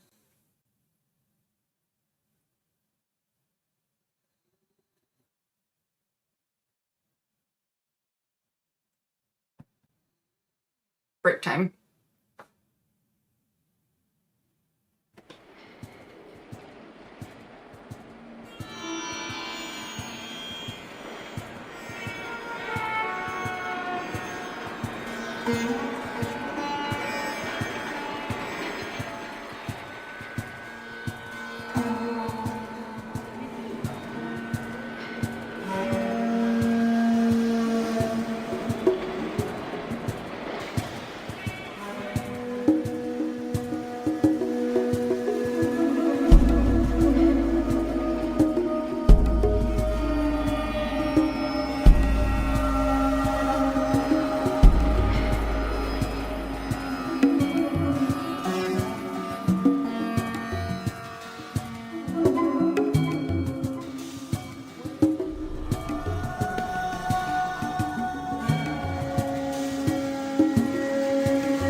I am reading the, I'm gonna turn up the exposure or camera settings a bit. Um, it's glasses time. And I turned off one of the lights also too. I didn't change the color of the lights this time. I thought that was too much trouble, more trouble than it was worth. So, I did turn off one of the lights to sort of create that, I don't know, something like a, you know what I mean, vibe change.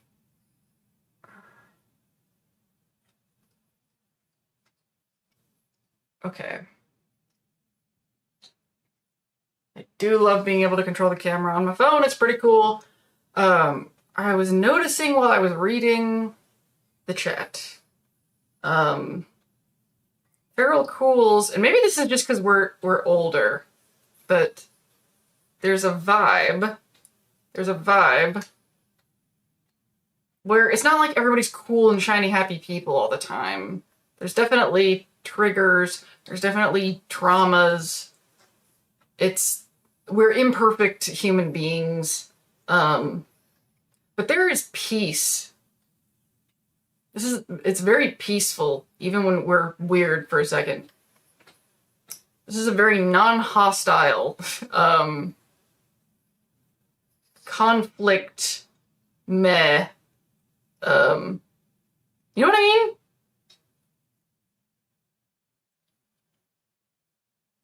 I am a cute lady in glasses. Just a strange lady. It reminds me of this thing I edited recently. It was a trans porn star, E-Streetcar. I love her. I've edited so much footage of her in the past few weeks. And she's just so cool. Like, she needs like a TV show. Anyway, E-Streetcar is who I'm talking about. Google her. So in one of these clips that she was talking about, coming to her, trans identity, that whole thing. Trans people talk about that sometimes, people ask. And was talking about, at first she thought she was non-binary because, she still has a lot of these sort of kind of tomboyish traits. And it's like, you sort of have this idea that basically that if she wasn't a femme, that she wasn't really a woman. And at the end of this whole kind of telling that story, she's like, and then I realized, oh, I am a girl. I'm just a weird girl. And I love that. Eventually that clip will be on the Foreplay Films Instagram, but because I'm sure I put that in our socials. There's no way I didn't put that in the socials. It's too great a moment. But what I love about that is that, her being a trans woman and me being technically trans masculine, but, a female dude, sort of on the other side of the spectrum, how we both came to the conclusion of, I am a girl, I'm just a weird girl. Isn't that cute? I think that's adorable. Anyway, E-Streetcar. And she is hot. She has a Mila Jovovich quality. That's what she always reminds me of. My notes from the last stream say your glasses are cool and work well for your face shape. Not because I always try to get them myself, but also art analysis brain. Oh, and where was when,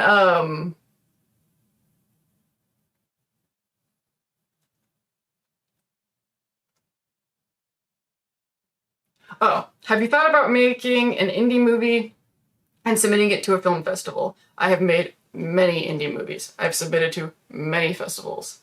I don't, when I had like the video production business, I had a list of like my laurels. I don't even know if I have a record of, like, I just don't care anymore. I just don't care about any of them. Oh my god, you guys, when you see how the sausage is made, festivals are so stupid. I'm sorry, they are so... Festivals are like bogus credentials, Like, how like personal development coaches, they'll just make up a credential system and then they'll be like, oh, well, if you pay us, then you can take our class, and then you'll get a credential saying that you're a whatever the fuck we are approved thing, and then you put it on your website, and then people, like, they don't know anything about what credentials are or mean or what it takes to get them, but if they go to your website and they see a bunch of, credential things, even though people just made them up, they just make them up, and made money off of it. It's so ridiculous. And film festivals are exactly the same way. They just make up film festivals, and then you win, and then you have laurels, and people don't look into the festivals. And oh my god, and it's such a scam to like come up with a name that sounds so like you can call the festival whatever you want as long as nobody else has used the same name. So if you get a name that sounds legit like the Women's International Film Festival, that sounds like a big deal, but it could just be a guy. Like, festivals are so hilariously stupid. In fact, considering how much the film industry loves to fucking make movies about itself, I'm surprised that I've never seen a movie making fun of this, because that's exactly what it's like. So, like, I won many film festivals. Everyone has. Some of them are every month. It's not even every year, it's every month. Literally, you could be the winner of Best Music Video, November 2019, like, because there were 12 winners of that same award the same year. It's a scam. And we all participate in it because we all know that the website will look better with the laurels. And so we support the businesses because they actually do help the films. But it is a scam. I hope y'all are listening to this because this is some shit.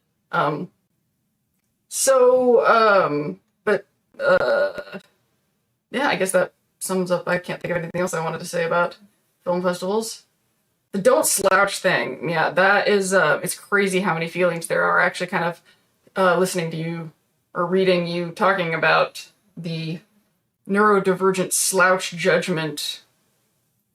Like, you know, I actually have, like, intense trauma, like, in, like, some of the, like, dramatic shit, if I went into detail, or surrounding that idea, and it's funny how, I guess I've processed a lot because I'm not having much trouble looking straight at it, but the point is, like, that's no joke, like, how much drama there is around pressure to not slouch, like, mouse shoulders and stuff like that. Crazy how many feelings there are about that kind of thing. I never noticed that there's a part of the song that sounds like typing. Now I want to listen for it. The Hollywood industry is a scam. It is so ridiculous. I just could not, with my autistic social justice brain, it was like I couldn't breathe oxygen in that city. The things I know, the lack of respect I have for everything about how it works, like, that, I think maybe that's like the big thing, the reason I don't feel bad about leaving, and why, even if I could make movies, why I wouldn't want to go back, is the dysfunction of it. It's just so fucking dysfunctional.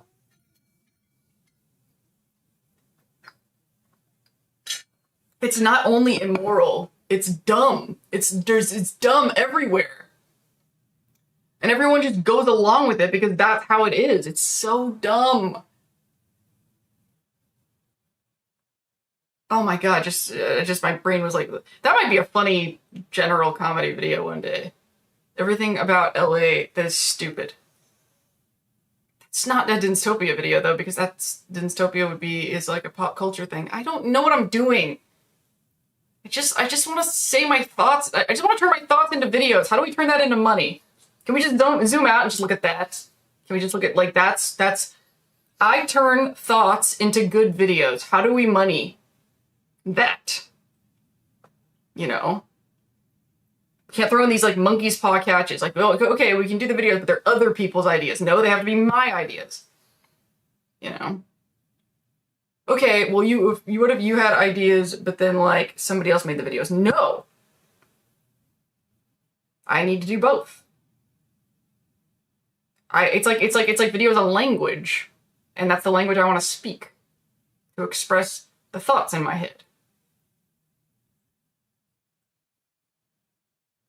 Yeah, here's a thing that's weird about like me, despite all my like trauma and insecurity and all this shit, is that I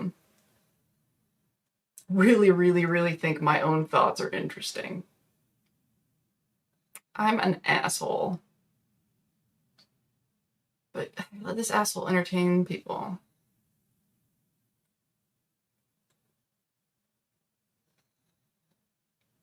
I never even noticed there was a typing sound. How did I not?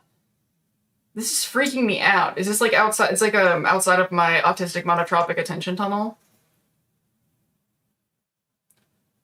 What I see Archiata said by hosting a film festival, and that seems like a sequel to another. I'm trying to find which message that was. That's the thing about sometimes with chat, is sometimes I have a really hard time like following what you guys are talking about. I feel like that happens a lot where it might seem like I'm ignoring you. I'm so worried about this. I'm so worried about people thinking that I'm ignoring them. But here's what happens is sometimes I just don't understand what you're saying. Like I just like, not because there's anything wrong with how you wrote it, but maybe it's like a non sequitur, or it's like sometimes it's easier in the flow of conversation. Like, but like when I'm back reading it and I don't really like my brain, and sometimes you'll know this is happening because I'll read it more than once and like try to make meaning out of it. And sometimes I'm just being autistic and and there's no rhyme or reason to why I don't understand what you said. Like my brain just started trying to interpret it from a certain angle that's not the correct angle. And then what my, I guess ADHD will do after that is like, just skip it. Like when you're reading a textbook in school and they tell you if you read something and it doesn't make sense to you, to just skip it, that I just skip it. And then somebody says something else, and which is, I'm normally like kind of fine with because, I get behind on y'all's chat. And sometimes I'm like, what a better reason to move on to the next thought than I don't understand this. And sometimes it might be weird. So, and I think what sometimes might happen unintentionally is that when I do this, it comes off like a rejection or like I don't like what you said. But I swear to God, 100% of the time when that happens, it's because my brain didn't process what you said. And sometimes I will like catch that I don't understand and I'll ask, like I did kind of a couple times there. But normally it just makes more sense to just move on to the next message, So I hope that clarifies that for anybody, like, because I would love to like not do this and have that weird autism face that looks like rejection, but I don't have a lot of control over it. Like I don't think I can, because all my brain energy is pointed in like reading the chat, so I can't like mask and not understand politely. And sometimes if I can, I do. If I have the neurons, then I'll say like, I don't understand this or something, or try to smooth it over. But sometimes it's like my brain is exhausted trying to decode it. And then once I couldn't, I just kind of drop it and move on. Maybe if you have ADHD, I feel like you'll know what I'm talking about. It's like a spoons thing.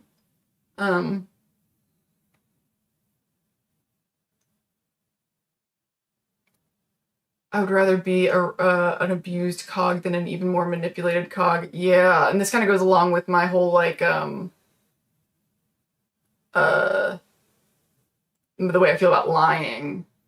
Like, I would rather be treated like shit than be lied to, because at least then I can, like, decide what I'm going to do about how you're treating me like shit, according to reality. I've been so, so deeply hurt by dishonest people. Like, to the point, like, I feel like a crumpled piece of paper that'll never be straight again, Messing with somebody's reality is the worst thing you can do. How do we money thoughts into videos? If I could figure that one out, I'd have a silver button. We need a button. We both need that same button. What you're talking about with the film festivals, make a dope video concept. Not sure if anyone's done that. Oh, talking about the film festival thing? You know why people don't make videos? Oh, and this is another thing. They don't make, because anybody who knows that this is going on, benefits from the fact that it's going on. So why would they call it out? Think about it, you know? Like, everybody wins in this circle jerk of bullshit. Like, and it is good for community. It is. It is. It gets people talking to each other. But I just hate that it's such bullshit. I just hate that it's... What you can look up, if you want to, is a Feedback Film Festival, Alyssa Marie, No Strings Attached. I directed that music video, and that was something that did the rounds, and this Feedback Film Festival was one of these film festivals that had like a concept, you know, a lot of times they did. And you can see people talking about this thing that I made, and that's cool, and it's there, and it exists, and it's on the internet. And it's proof that I did film festivals. I did. But I did so many that, like, I didn't even go to this thing that where I was screened. I don't even remember if I was invited. There's so many of them. There's so many film festivals. What is that flag in the background? Gay! It is the lesbian flag. It is the lesbian flag! The nice thing about the Discord, you missed something I posted earlier I really thought you would want to see. Oh, it wasn't important and would have shifted the topic, so I put it in the Discord. Okay. Yes. Oh my god, I'm just gonna say that right now. Because of the thing about me, like, not understanding things, do not feel bad, like, pinging me more than once if you want to make sure I see something. Like, if it's really important to you that I see it. If I want you to stop pinging me about it, I will tell you. Like, if I'm like, I just don't think I'm ever gonna get around, I will tell you. I'll straight up tell you that. If I don't tell you that, you are cool to keep bugging me. Like, I'm really comfortable with this, with making this arrangement with you guys. Because sometimes it's like almost like a luxury. Like, oh, I don't have to worry about remembering that because they're gonna keep bugging me. Like, check out this media thing. And if it's a thing like, you know, I was talking about the zoning and, like, not being able to make meaning, there are sometimes people want me to watch things that are, like, you know, something that the kids are into, like the modern kind of humor sort of internet content, and it's like, and it's like watching sports, and, like, I can't make meaning out of what I'm looking at because everybody's talking too fast and referencing in-jokes that I don't know, and I will tell you, like, I can't watch this because I can't make sense of it. But I would rather people, like, remind me that they wanted me to see something than feel pressure to, like, write down what you guys suggest to me. If that makes sense. Because if you tell me to watch something and you remind me, then you're, like, also being my assistant. But generally speaking, I want to watch the things you guys want me to watch. Like, this is something, I don't know why I'm it's like the least PDA thing about me, pathological demand avoidance. I don't know, like, this actually is, like, almost a dopamine thing. Because here's, what I really, really, really struggle with is, with, like, the identity disturbance stuff is, decision fatigue. And, like, you know how in a movie when somebody has a compass and then they, like, go to another dimension and then the compass just moves around all over the place? That is what the inside of Dima's head was like that year in the cave. That is what it is like when you don't have programming. It's like the inability to make the smallest decisions. This is something I used to love in Fallout games because you have to make a lot of these kind of micro decisions about where you're going to stash your gear and all of that. That used to be a thing I loved about Fallout, that I really enjoyed. But, you know, the past few years, you know, with all the stuff with my brain, it's, you know, the tiniest things like, I have to go to the bathroom, but I also need to take a shower, you know, and then I will just sit there and my brain will just, you know, zigzag between the two. Like, and I will try to tell myself, like, just pick a random one. You know, just grab one. And even then, I have to decide, am I gonna pick one or am I gonna just grab one? And then that's a decision. And then it just like, oh my God, it's absolutely the amount of brain energy that I burn on just basic thinking, because like, that's why like I made such a big deal, why I wanted to talk about identity disturbance so much, and why I really wanted to talk about why Dima sat there, because that is such a crazy thing. Like, and that's how I kind of started to realize that there was these fundamental identity direction things that seem unrelated, that are sort of underneath all of these kind of little decisions that we make every day. And then I was like, oh my God, I can't believe how much heavy lifting, how much ass jerky was being made to fill in all these gaps that I needed for day-to-day functioning, as far as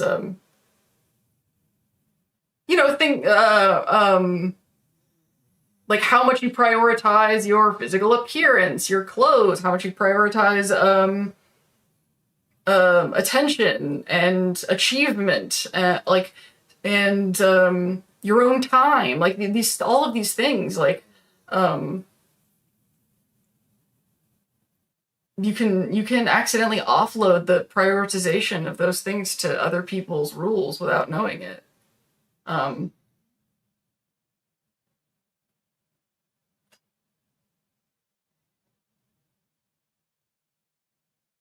Retinal scarring from years of unshielded arc flashes. My color perception, she ain't so good. The neon light makes it look like 3 stripes. I want to say, I wish there was a way we could have a viewable checklist of what to suggest versus what Dins has seen.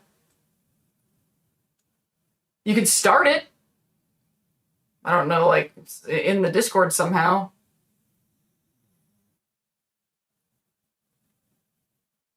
Like start a thread or something. I don't know. You guys can do stuff in there too. So you're saying Dima during that year in the cave was like Jack Sparrow when he spent time in Davy Jones' locker? Did Jack Sparrow say something like that? Because then I could just add to my list of references of what I'm saying. Like, you have to make your decisions based on something. But I feel like I branched. I feel like I ADHD branched before I started talking about that. Now I can't remember what I was talking about.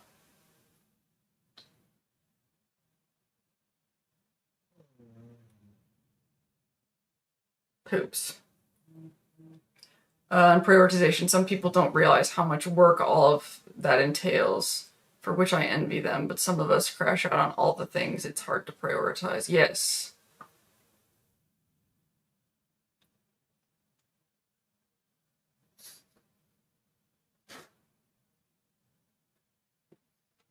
God. And that's the thing earlier about how I said I was an asshole. Like, but my priorities before the brain crash were douchey. I was a douchebag. And I developed like all these habits on how to protect this douchebag agenda that I had.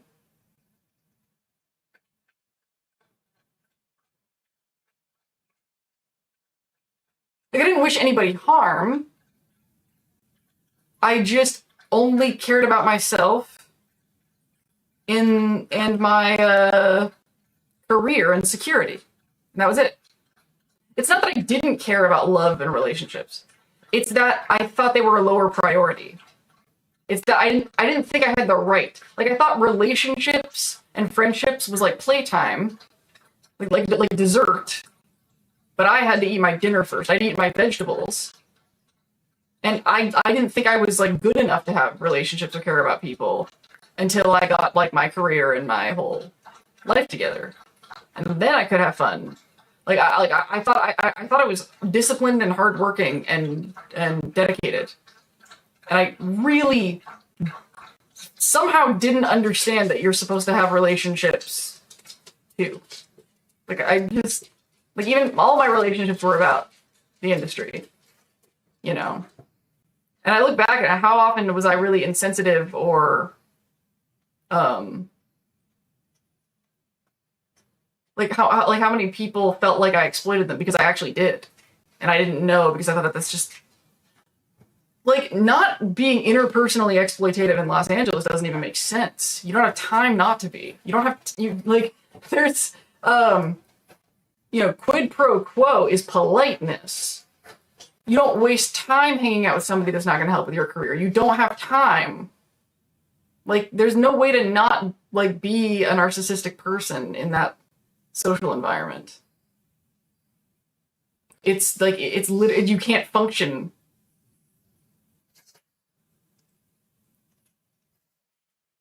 And so, you know, when you look up and then all of a sudden you don't have any friends, I'm like, well, yeah, I shouldn't after the decisions that I made. Like, you don't get friends when you act like that. That is not the result of those choices. So I hope that you don't regret those streams and being as open and honest as you were in the moment. I don't think so. I usually only regret it when I say, when I like name names and stuff. That's the only time I've ever like, I think, shut down a stream. And don't do what you do, and it seems like they get more views. I really think that it's I think my niche is just really small for Lindsay's Fallout. Like, clearly, y'all are super enthusiastic, right? And we have like this almost sitcom, you know, regulars kind of thing here.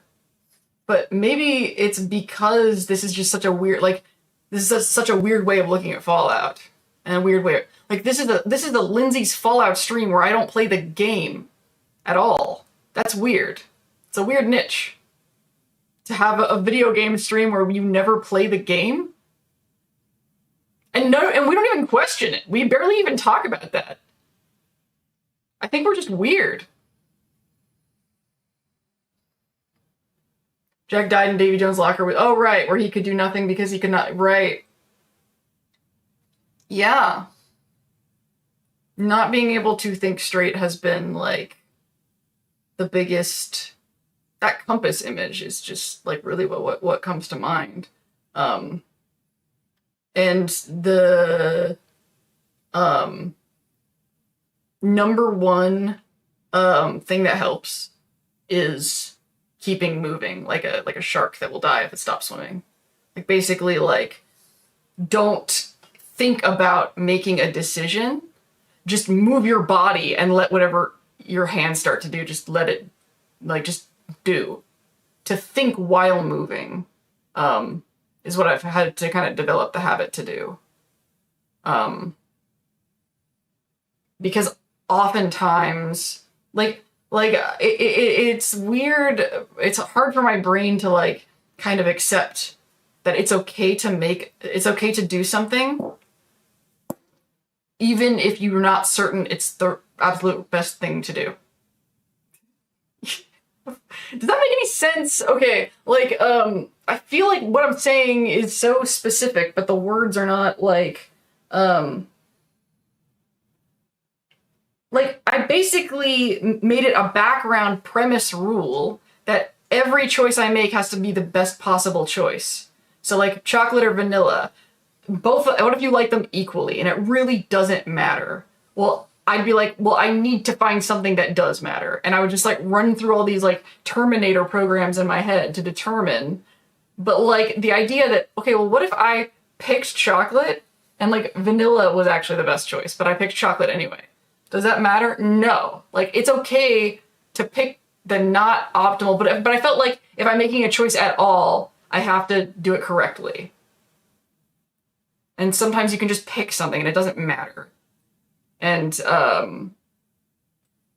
like, the outcome is, the difference in outcomes is so negligible that, like, sometimes it's the analysis paralysis costs you too much. So you just, like, but, like, I still don't have things filed over, like, what is worth thinking this hard about and what isn't. So, and that's why I can just get so bossed around so easily, because it's so relaxing to just not have to make the decision. Because it seems like Like, for the longest time, I didn't vote because I was like, oh my God, the amount of homework that I would have to do to actually, like, be an informed voter was, I was like, that's impossible. That's too much homework. That's too much reading. Like, the amount of research that I would have to do to feel like, I was like, I will just muddy the waters with my ignorance if I vote, you know? That's how I felt about it. So, like, the standards of certainty that I had to have to make any decision. I think it's one of the reasons I just really, like, buried my head in the filmmaking thing, because it was that, and then, or the world. And I was like, well, everybody says they're more likely to be successful and make it if you focus on one thing. So it just seemed like a really good idea to just be obsessed with that one thing. But, you know, then we got to that whole issue of nobody was rewarding me for doing that thing.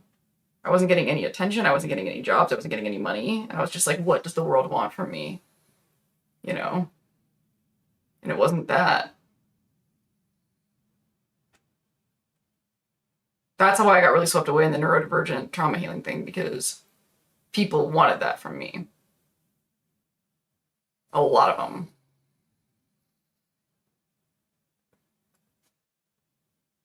We don't have to play the game because we were relating the games to our lives. Yeah, I tried doing that once, just letting my hands do their thing without thinking, but the folks at Dairy Queen told me to put my... Remember, do you not consider us feral cools your friends? But honestly, that's why I come here. The conversations here are so incredibly interesting. Basically taking sci-fi. I love my real world friends, but it's nearly impossible to get in. Yeah. That's a big part of this is talking about. There's just certain things I want to talk about that you just don't have anything to talk about. What you said. I love Fallout, but the two movies you mentioned, people are at your same wavelengths and discussing your topics and ideas in different media. So if you want to branch out, yeah. Cascadia, like, hello, crawlers. Part of my brain considers you peeps more my friends than the very few I have IRL, which is weird and kind of embarrassing thing for me to admit. I think that's very, very reasonable. You talk to all of us every week. I think it's totally reasonable. Like, this is... I don't know if this is of interest to anybody, but I wrote an article on my Substack called... It's for ADHDers. That's what it's for, but I think that this is relevant even if you're not ADHD. But it's about I call it the social urgency gremlin, you know? It's basically a little voice in your head that when you want to make friends on the internet, and you, like, you know, need friends pretty urgently, you can sort of move too fast, and so I give some sort of pointers to pace yourself in what you expect from people online. And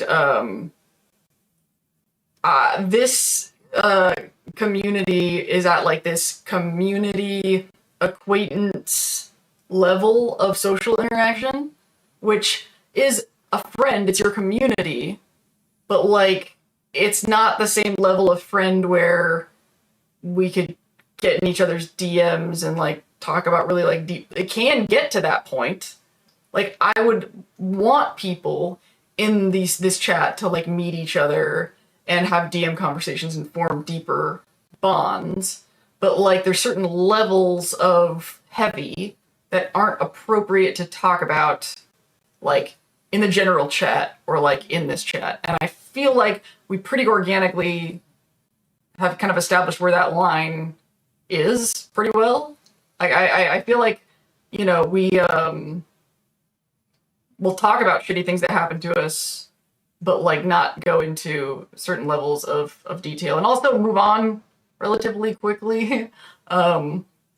It's I don't know, I feel like I think sometimes I go into stuff maybe deeper for longer than I should, but I've been really happy with y'all. the levels of you know, depth. But anyway, like, in the article thing, I talk about how if you expect people at that community buddy level to be able to carry a certain level of emotional weight, then you're gonna feel rejected and you're gonna have a bad time. and you don't want to, go into community and social areas and have that same, and cross that same line, and then learn from that. People hate me. People don't like me. It's like, no, it wasn't you. It was too much. You're giving them too much to carry. And that's why I really like that terminology for kind of emotional baggage is what's yours to carry, what's mine to carry. Because it's a good reminder of, and this is something that's, I think, not intuitive to a lot of us ADHDers, is that we're not just sharing, we're handing someone a bag. Like it's we want people to care about people's feelings, but like caring about people's feelings is takes energy. And when you share really emotional things about yourself with somebody, you're giving them weight to carry. And that's why you're doing it, because you want to carry it. You don't want to carry it by yourself. That's why you're handing it. You want, that's that instinct to share. That's why they call it sharing when you tell somebody something. There is an exchange, going on there. It's not just, I'm just talking. It's, if they're listening to you, then you're handing them stuff. And there's a certain level of somebody who comes into a space like this, who's chatting in the chat, who is chatting in the Discord, should feel safe that they're not going to have to carry a bunch of weight. That they're in a space where they can exchange light energies and not have to worry about being burdened. And that's why I had to get the fuck out of personal development, because it just felt like I was learning to not make other people carry my shit, but everyone was handing me their shit because they're traumatized and they haven't learned to not do that. But I had my own shit to work on. I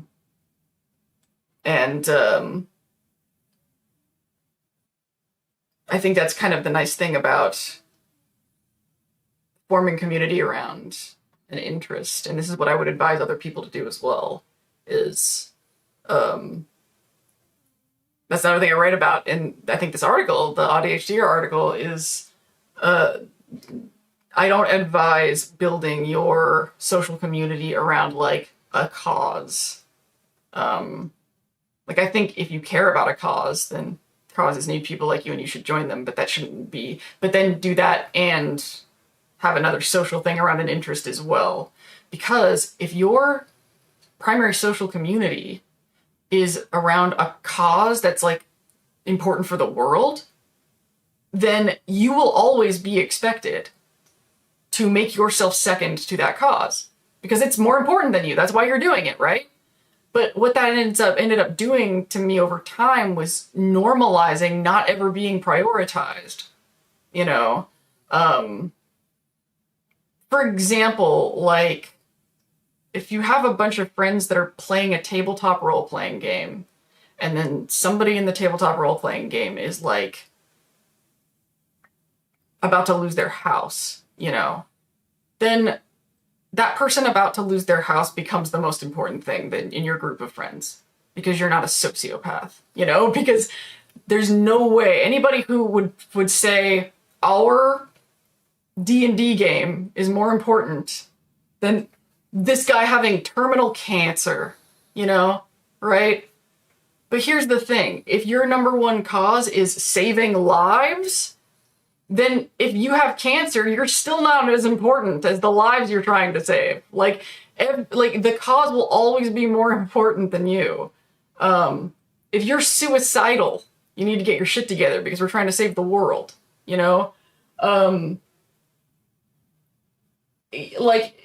need to have common interests that are stupid, that are just fun,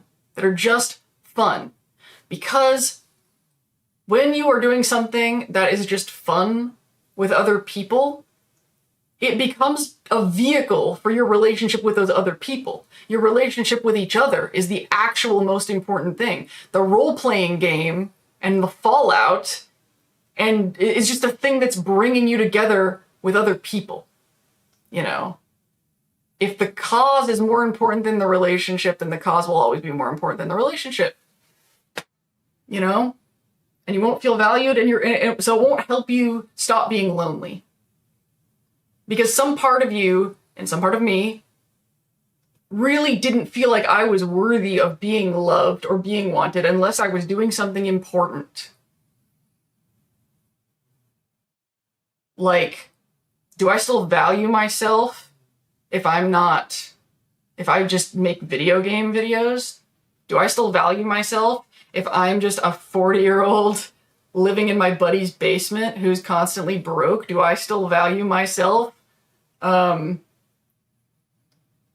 was like, well, I can't pay for myself, I can't get a job, I can't ask for money, I can't cost anything, but maybe I can be a hero. Then somebody will resource me, right? If I'm an autistic neurodivergent hero.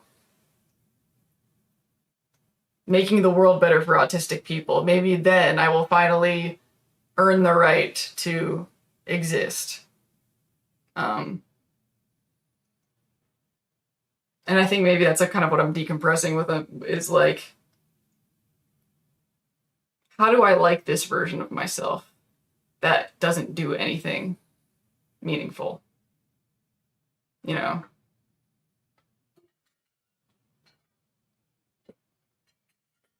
It also didn't do my great heterosexual duty.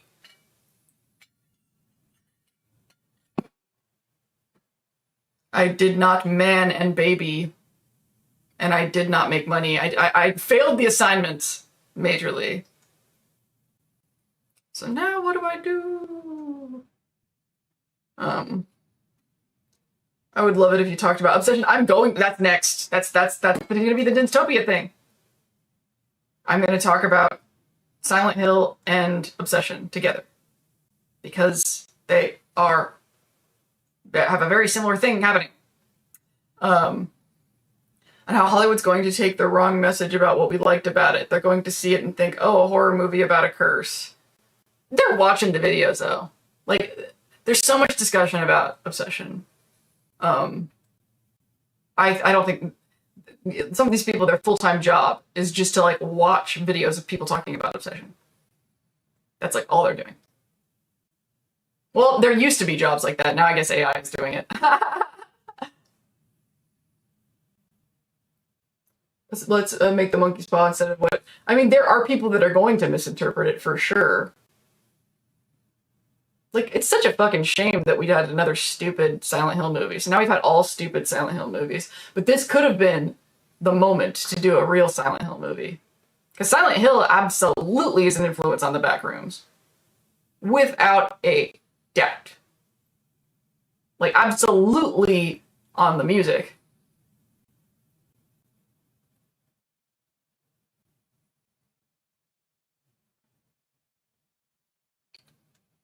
Is that if you lie, cheat, and lack of communication makes monsters of us all. Yeah.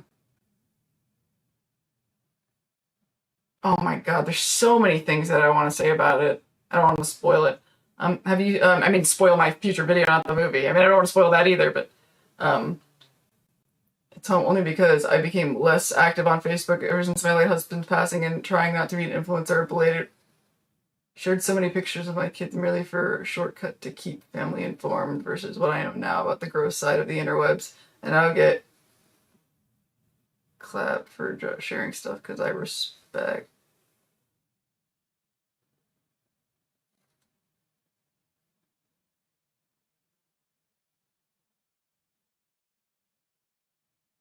Feel like you're mid-thought. The Backrooms Hollywood's going to say, oh, look, all these different monsters on YouTube and people like YouTube movies now, so let's just make a multiverse of them. God bless them for not just like making a found footage movie. Oh my god. Backrooms was so...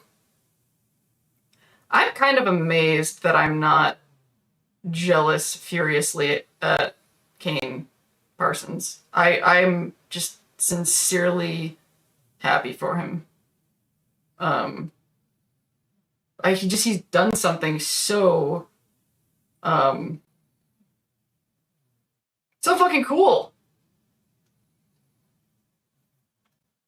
He's his relationship with that community and the way that it inspired him and the way that he's like kind of refracting off of this community phenomenon. Oh, it's the artistic dream. It is the dream. Like, I would love to have an idea like that just synergized with the zeitgeist that beautifully. What a fucking accomplishment. I think it's like kind of sad is he is really talented at something that he doesn't understand. He hasn't lived enough and had enough contrast to understand that he's very good at something. So he can't teach it or explain it because he hasn't lived enough contrast to understand what he did. It just feels like luck to him, but it isn't. I don't think. I mean, I would call it like alignment, attunement. It's he was tuned to the exact right frequency. Like there's only spiritual jargon for it right now. He was perfectly tuned. That's what I'm talking about. He was perfectly tuned. That's the only explanation for having his finger on the pulse that young. That's it. It's like he hit the stream of alignment and just fucking went down. Like it's beautiful. I think it's a phenomenon. But I think it's a talent. I think that talent is a weird thing that sits between, luck and choice.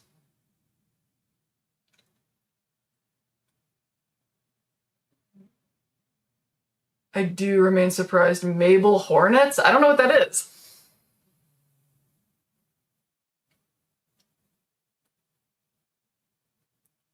Okay, it's now 8:40. Doing pretty good with these schedules. It kind of feels like sad because this is, we're not going to be doing this as often. I should probably do like an announcement on... Oh yeah, and I want to clarify the first week. So basically, I would say that the videos will be the first Friday of the month, but that's not necessarily true because it's more like I'm going to start working on the Lindsay's Fallout the first Wednesday of every month. And then whatever Friday is after that Wednesday is when it's coming out. But, so if the first Friday of the month happens when the Thursday is considered the previous month, then the video won't come out that day. And so first Friday of the month won't be accurate. So that's why I'm saying the first week of every month. You guys will catch on eventually. But I had to go into my calendar and, sort out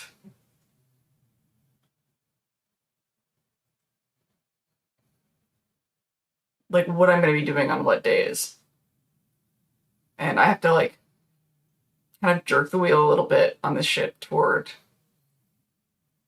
Atlas stuff and Dinstopia. Sort of be nudging energy that direction. What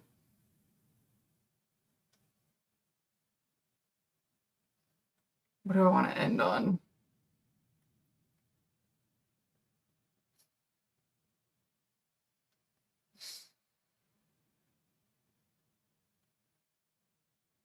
So at the end of the video, I said something like, going back to, I mentioned this earlier, you can't deny certain pieces of evidence, you can't deny certain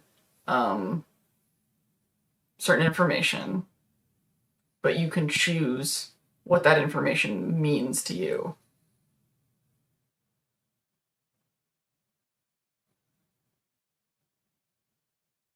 Because it's truly arbitrary. It's a choice. You don't... a mistake that I realized that I've been making my whole life is dividing all of humanity into two categories. Me and the world. Me and not me. Me and everyone else. So if one person rejects me, the world rejected me. And if 3 different people reject me, the world rejected me 3 times. That is an intellectualization. That's not a fact. If I point to the evidence, these rejections happened, then yes. But contextualizing it as I get rejected when I do X,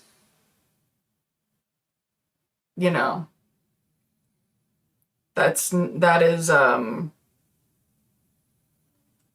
it turns somebody into like freaking agoraphobic and, just scared of the world in a basement, uploading videos on YouTube, waiting to be chosen. So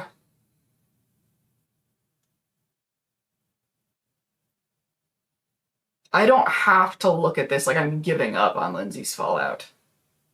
Rolling this back to this once a month plan is not giving up or failing. I don't know why this was so much easier for me when I left LA. I just knew that I wasn't giving up. I just didn't want to do it anymore. And maybe that's why this hurts so much, is because it's not that I don't want to do this anymore. Like, I didn't want to do it anymore then. I want to do it, but I can't.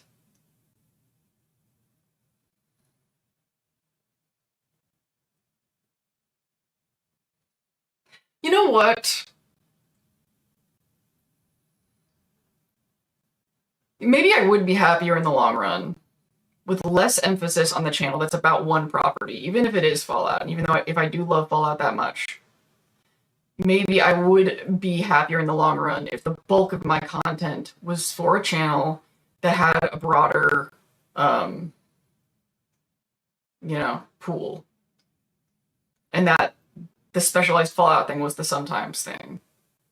Maybe that's why the universe ported me this direction. It was like, maybe that's why the universe was not going to make this channel huge, because the universe wanted to make sure that I moved over to Dystopia. And when I say the universe, I'm not like really saying that I think there's like a conscious God that's like going, this is what Lindsay should do. It's a lot to explain why I would word it that way, but I promise that's not what I think is happening. That is a better thought. I want to intellectualize this in a way that is constructive.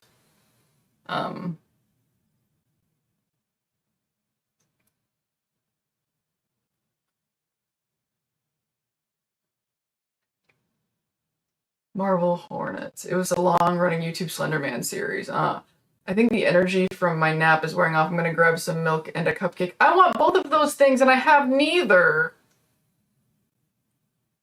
I can make chocolate milk, though. That is an option. A bunch of recent content that may help a lot of us Zennials, like 90s women I thought were fat, aside from, oh my god, rich people fashion is. I feel like yeah. So you're doing the Easter of video releases. You should just release on the full moon every month.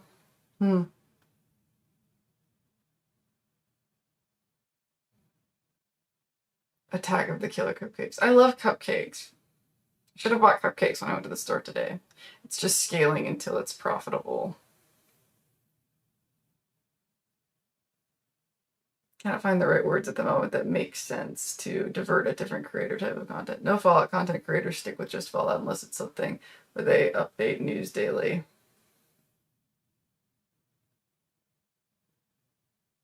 Also admitting that our God is God. I don't want to be called either of those things. Has become the top of my priority and feed list.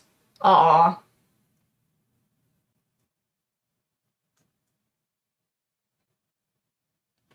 Yeah, that was the plan a long time ago. I was gonna have things that weren't the Fallout on this channel, because this channel was doing well. But do you see how this stuff can become like the compass going back and forth? Do I post on Dystopia? Do I post on Lindsay's? I'm sticking with the Dystopia plan because I need... Oh, hello! Thank you for the $5. Go forth and buy a cupcake. Actually, I might. It's my birthday-ish. Bar! I haven't seen Alice at all today. He's getting bored of me. He hates me. No, he doesn't.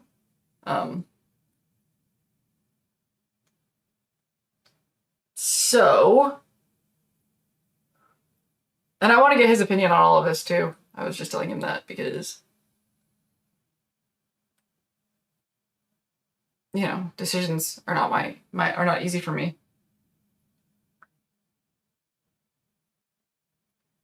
And And also thank you, whoever got me. Who got me Silent Hill F?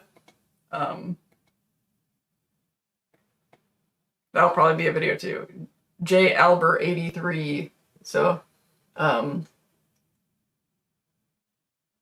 I might literally walk down the street and get some sort of dessert thing. And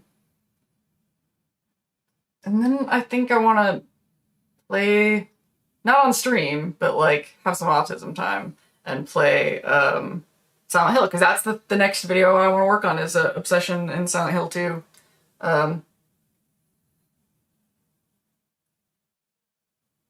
And just dive into this new chapter.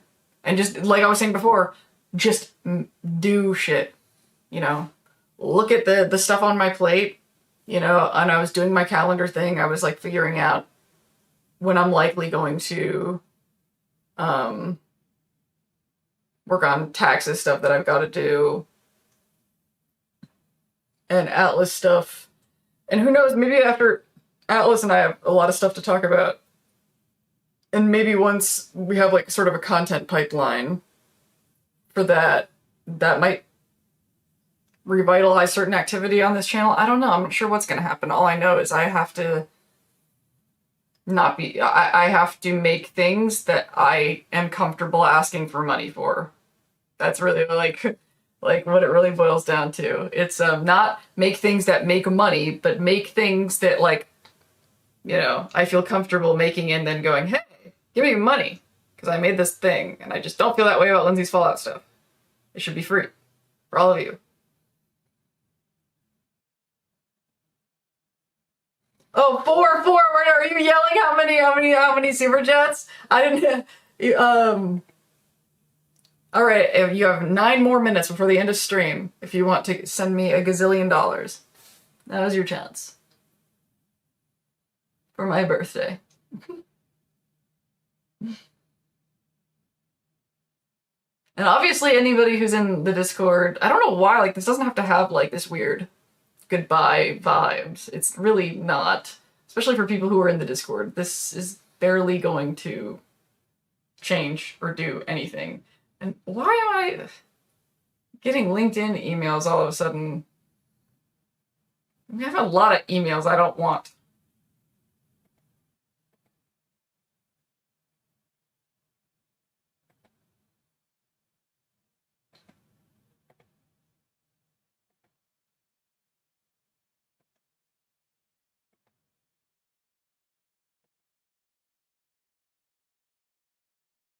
Okay. Add to the cupcake fund. I don't even know if the store down the street has cupcakes, but I'm going to look. I don't live near like a proper grocery store. Okay, yeah, you're not gonna. Yeah, okay, I'm not gonna give you the cognitive dissonance. And I think, like with a lot of things, I talked about this in a video, when there is a void, when there is an empty space, that's where curiosity can live, you know. That's where the new can introduce, and maybe I will come up with more fun things for us to do, you know, whether it's a stream or otherwise, or, you know, maybe I'll have some time to actually work on trivia questions, because, like, maybe, like, every week was a bit much. And it's time to make some room for something else. And maybe I don't know what exactly it's going to be yet, but I know that I'm putting too much time into things that are holding me back. But I have to be really serious about making real changes and getting out of the back rooms. That's another reason why people like hang on to things. It's because they don't actually want to change. They don't actually want to, it's like literally the opening spiel in the movie is what the therapist is saying, is forging new paths. That's what has to happen right now.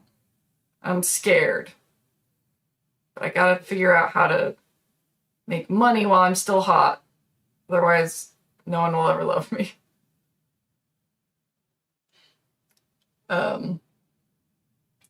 My adult kid is the current breadwinner now, which is hard for me to admit. So I want to send you. Yeah. If you don't have money, don't send me anything. I just figured it was worth a shot. And that's another reason why I don't want this to be like the money enterprise. I don't want people like you to feel bad for not being able to send me money. Because I don't want to miss out on cool people. I love that you seem to be in a better mood at the end of the stream. Do I? That's actually interesting. I mean, I'm glad. I'm always really curious about y'all's observations of me. In streams and like my energy and my where it looks like I was having fun. This is totally identity disturbance thing, by the way. The fact that I want to know like how you're perceiving me. It's probably not healthy that I want to know that.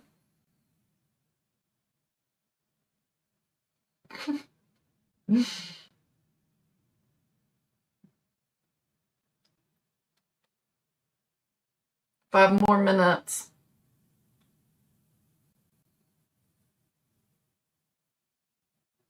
I'm on a diet, no fried foods and lots of fiber, no spicy foods, no restriction on cupcakes. My diet is the bottom diet. I prefer this to any Fallout channel. This is an honest channel. Oh, that's so cute. That is a really nice thing to say. I prefer this to any Fallout channel. This is an honest channel of all of them. This is the best one. That's the nicest thing. That's the thing. Another thing about what we do here is that, you know, it's not the biggest channel, the biggest audience, but the people who like it really like it. The people who like the videos really like the videos. Scent marshmallow. I wish I had a real marshmallow. I used to have get these like marshmallow candies that had like chocolate inside of them at the like Asian market near where I lived, and the one that the Asian market that's walking distance from me now doesn't have them, and it makes me sad. Battlestar Galactica Starbuck does a full live Patreon, then a YouTube edit of it. Yeah, she does, huh? Katie Sackhoff.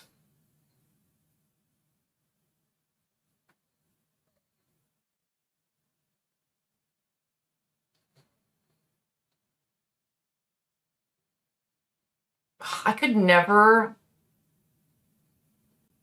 Editing a live stream is really boring.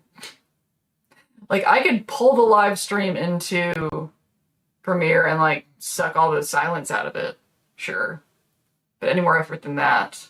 And I wish I didn't hate making reels out of stuff so much. I posted 2 reels of this week's Lindsay's Fallout video, which is incredible.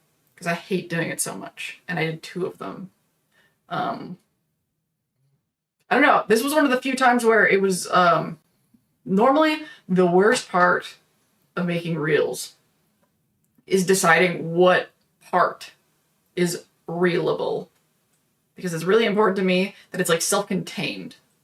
That like you don't need the context to like follow what you're looking at. And that is not the case in most moments. Most moments I feel like you need so much context to even understand what's going on. So the fact that this week's video had like succinct moments. I mean, they're kind of long for reels. They're like 2 minutes, but like there was a point that I could isolate for a reel, which is not always easy to do. And also, I don't know if you guys noticed this, but I have it so the captions, it's 1 word at a time and there's no punctuation and it's all capitals. That is the fastest, easiest way to do captions. Because if there's no punctuation and there's no, and it's 1 word at a time and it's all in caps, there's less errors to fix. Sometimes not any at all. It's so much easier. So that's another reason why I was like, now that I know I can do that, because I hate captions and I hate reels. I just want to make the video. I just want to make the video. Thank you for the happy poop. Oh, thank you for flowers and high fives and all. Oh, they're so. See, I see. It is kind of dopamine inspiring, isn't it? When all the cute little words. Do you have an outro yet? 3 minutes to come up with one. Oh yeah, I like an end transmission thing. I guess not. Feel the need to disclose I am not currently a Patreon of Katie's. Yeah, I didn't think you were. They're so much better when we. Oh, they're so cute. They're so cute. Okay. It's time. It is approaching 9 o'clock. This was super, super fun. I will talk to y'all in the Discord. And other than that, like, I guess I'll put like a status thing saying that I've changed the schedule. But other than that, I guess I'll mostly see you guys in the Discord and let you know what I'm doing as I'm doing it. But after this, I'm going to be working on the Silent Hill Obsession video, and I think I'm gonna... I gotta get a cupcake, apparently. And then hopefully play some Silent Hill before I go to sleep. So, thank y'all for coming, and for all the super chats and the cute little thingies that you guys sent, and for Silent Hill F.